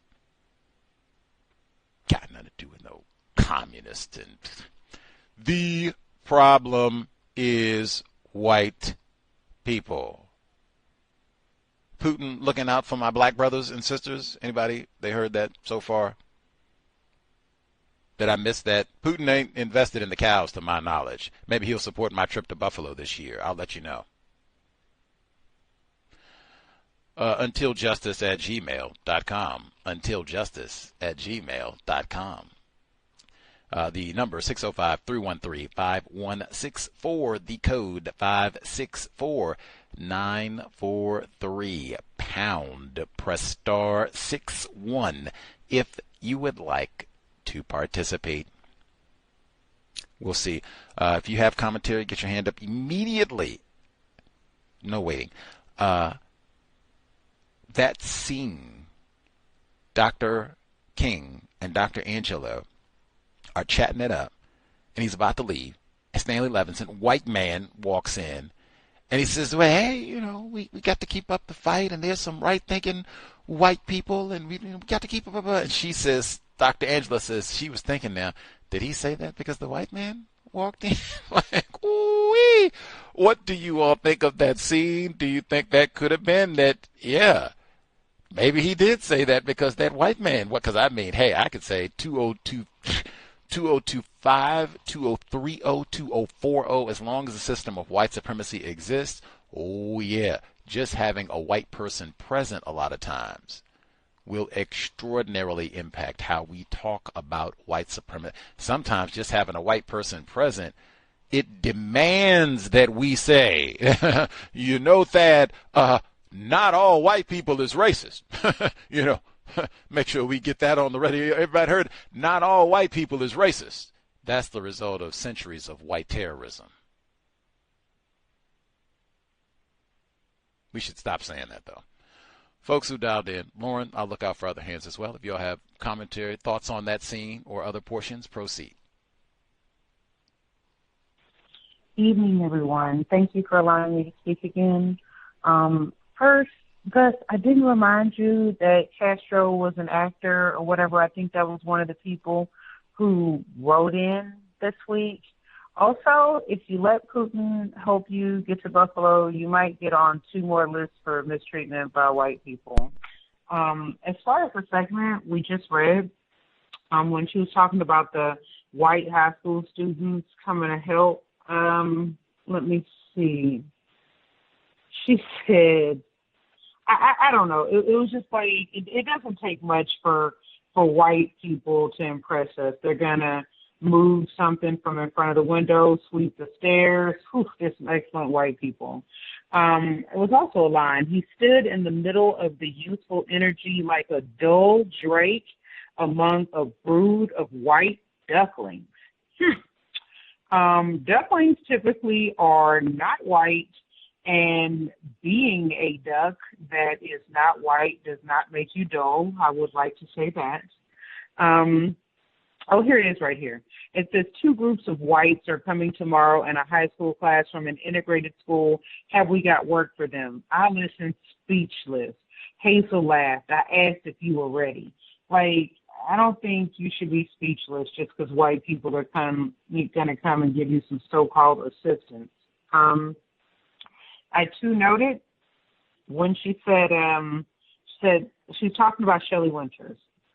And it said, it's not that I love Reverend King or all black people or even Harry Belafonte. Okay, so she don't like very many white people.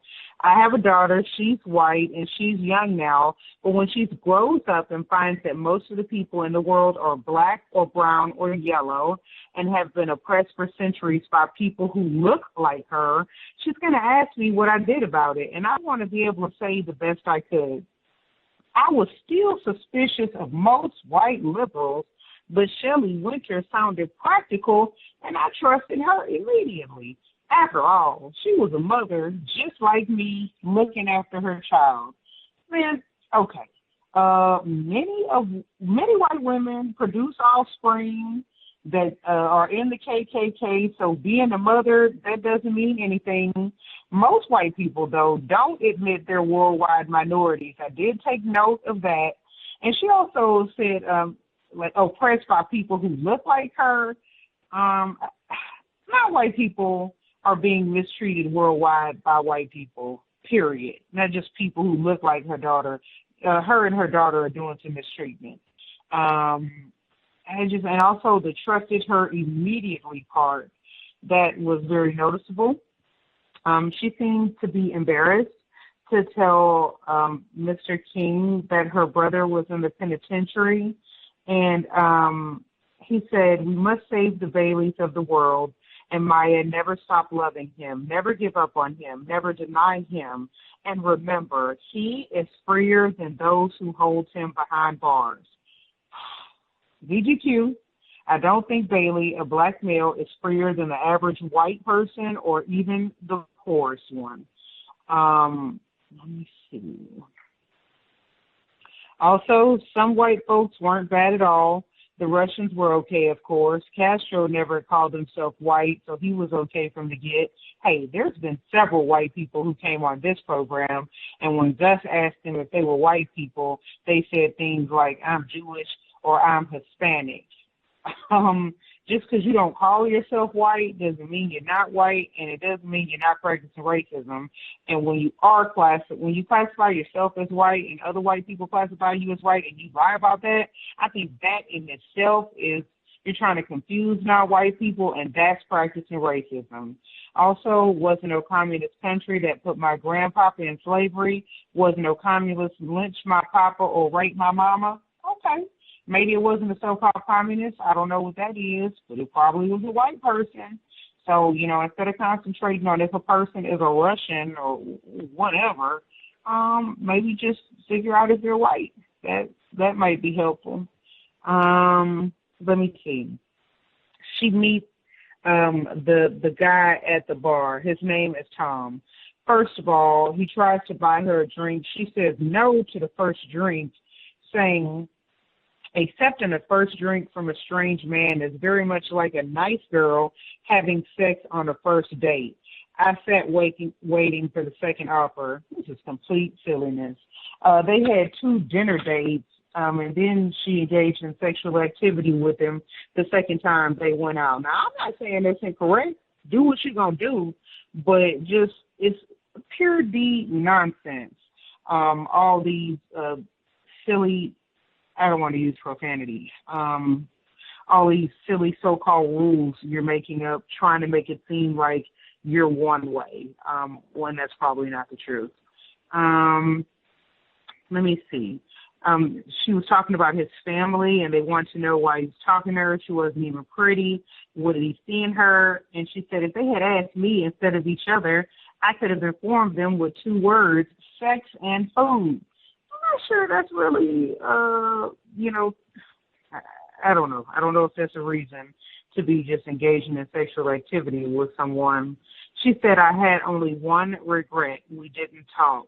He never introduced a subject into our evenings and answered with monosyllables to any questions asked. After the most commonplace greetings, our conversations were mostly limited to my shouting in his bedroom and his grunts at my dining room table. I will say it didn't seem like he didn't talk much based on what she just said, so it stands to reason that they have not asked each other enough questions. It did seem like it was her idea to get married, and she decided that before even talking to him. This seems like it's moving really fast. She's already, seems like she's decided she's going to move again. And she said something like, hold on, Guy wouldn't mind another move if he was assured that it was definitely the last one.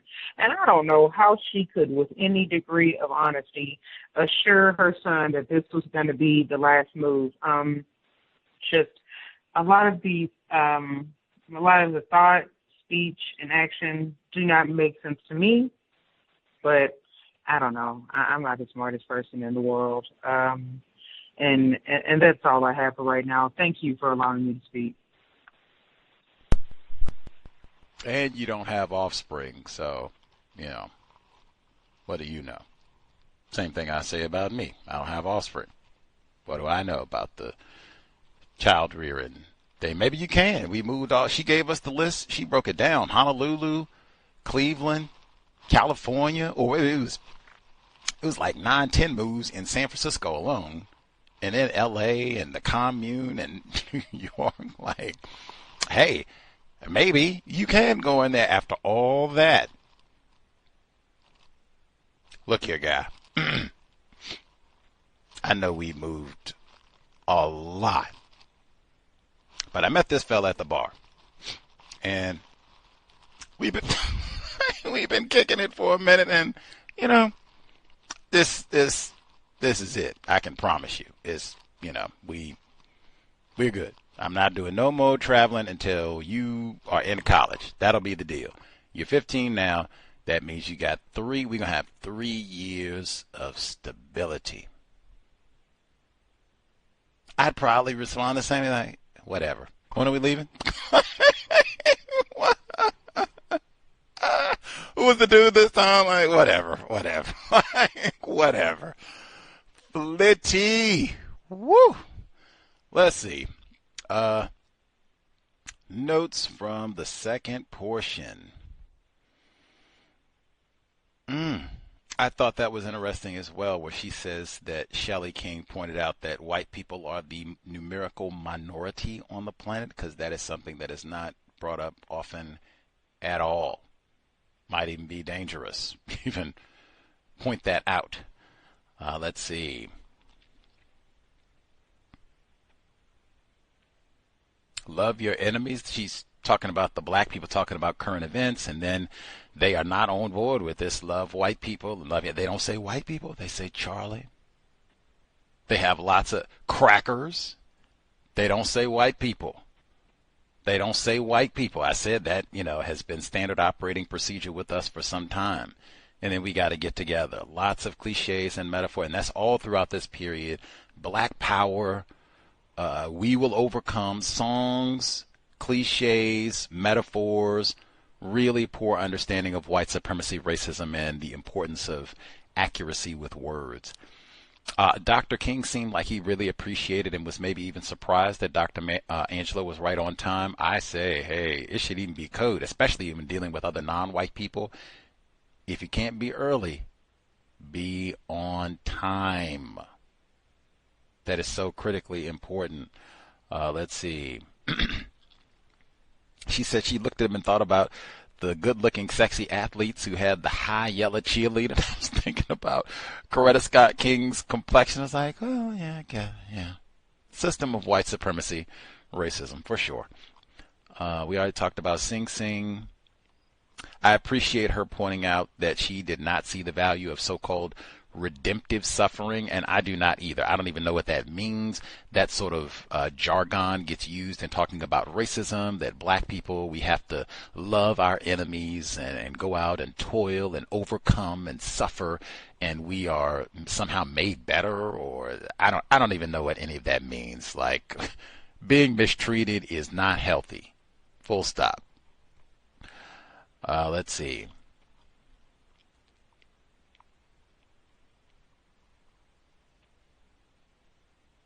I think he might have made that statement about there being a lot of good people, meaning white people, because that's what he went to immediately, white people who love right and are willing to stand up. Well, I think just his life proves, is that true? His life, is that true? And she writes about that 2 books later. Is that true? Let's see. It wasn't just black Muslims that charged genocide. William Patterson is a white man. He had a case that went to the UN charging genocide against the white people for racism, same time period. Let's see. Young black people, there was lots of name calling throughout this period. Dr. King eventually was name called by black people, and the Black Panthers did a lot of name calling of black people.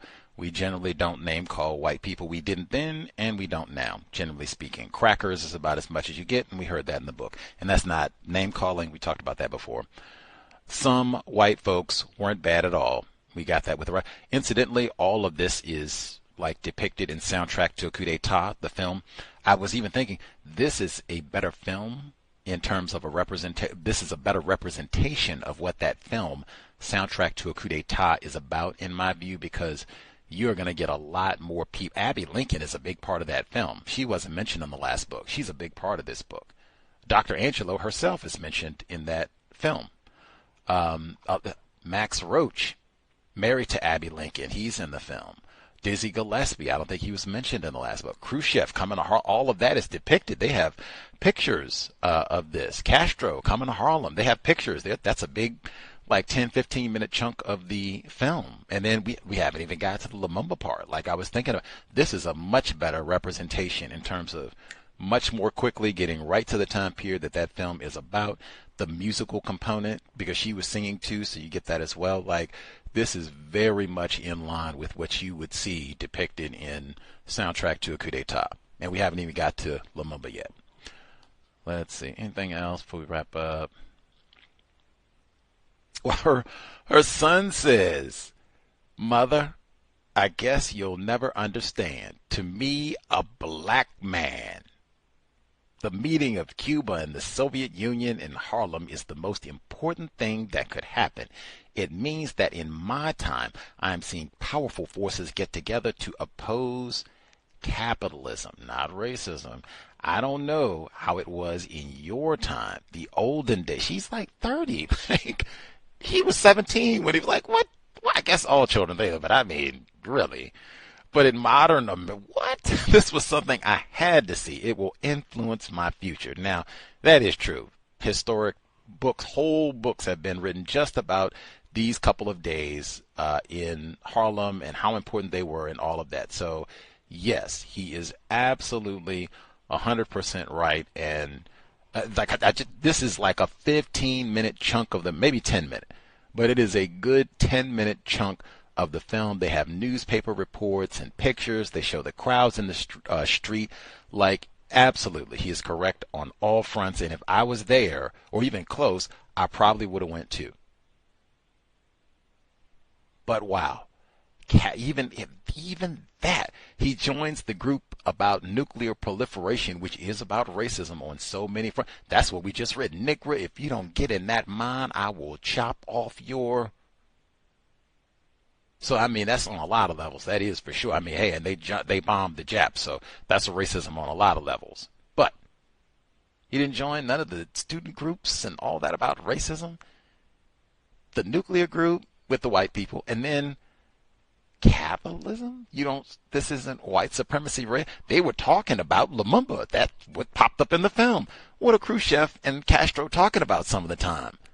Lumumba. And that's we don't want to say, oh, Captain Charlie, cracker. We don't want to say dominant society. We will figure out every way racism, white supremacy, white people. That is the problem.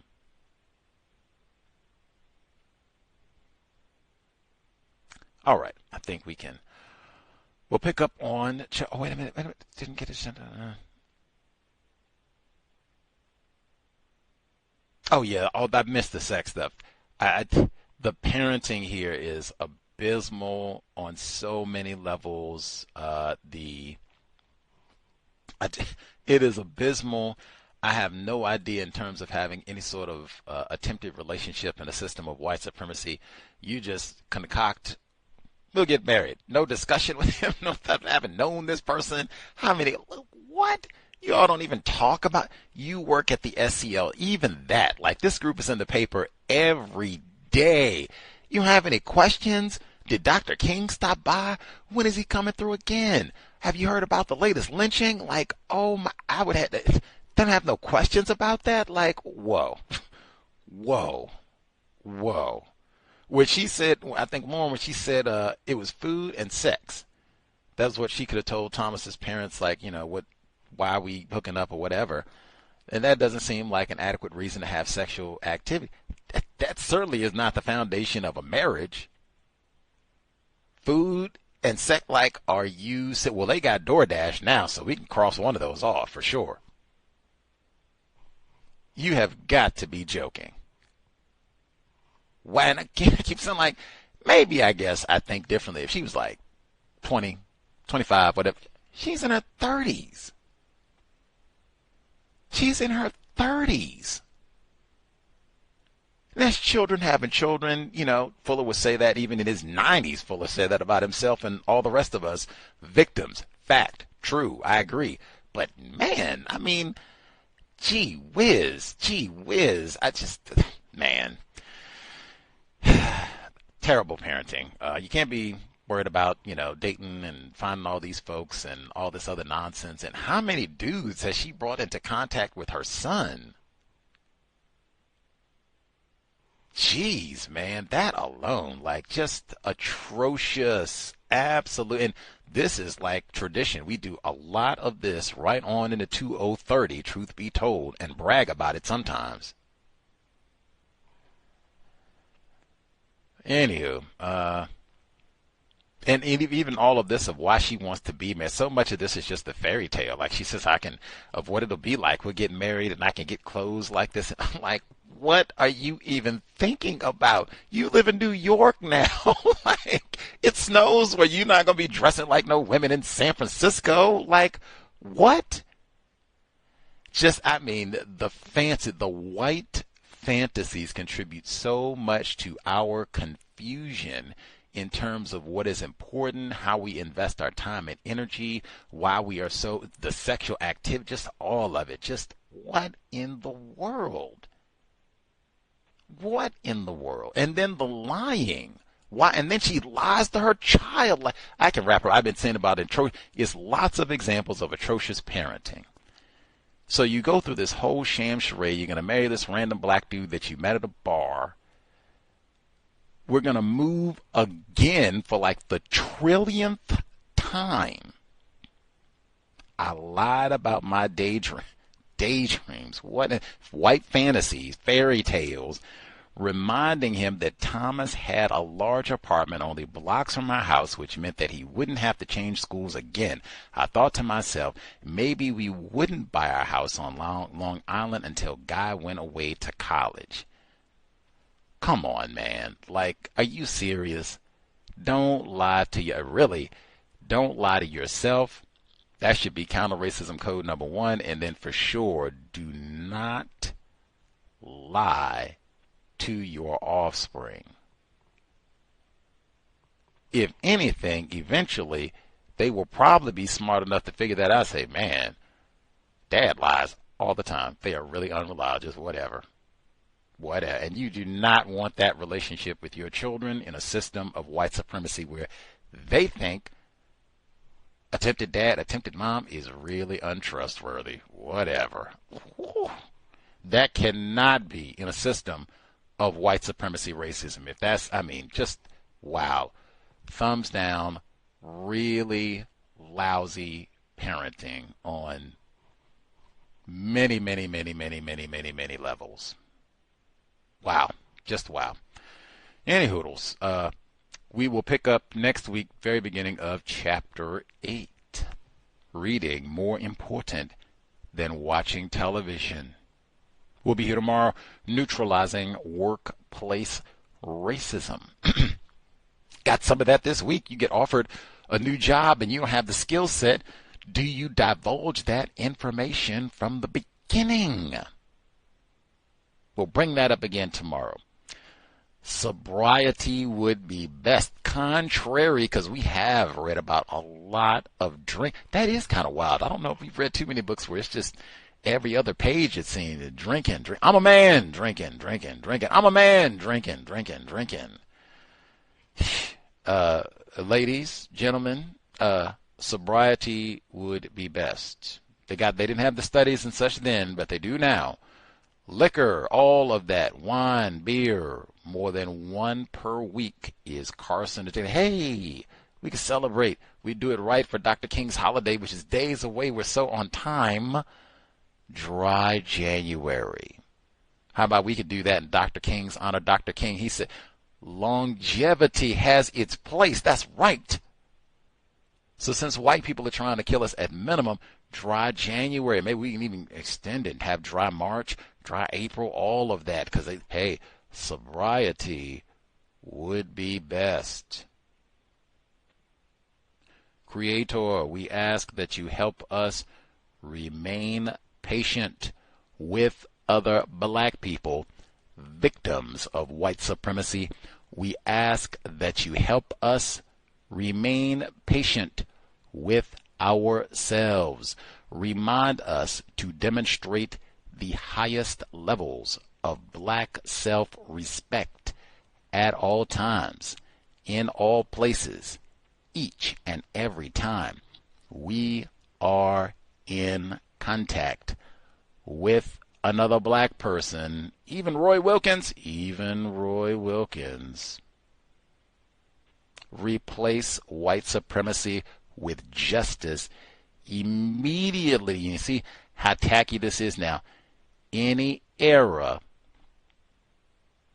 almost any continent, no name-calling black people would be applicable.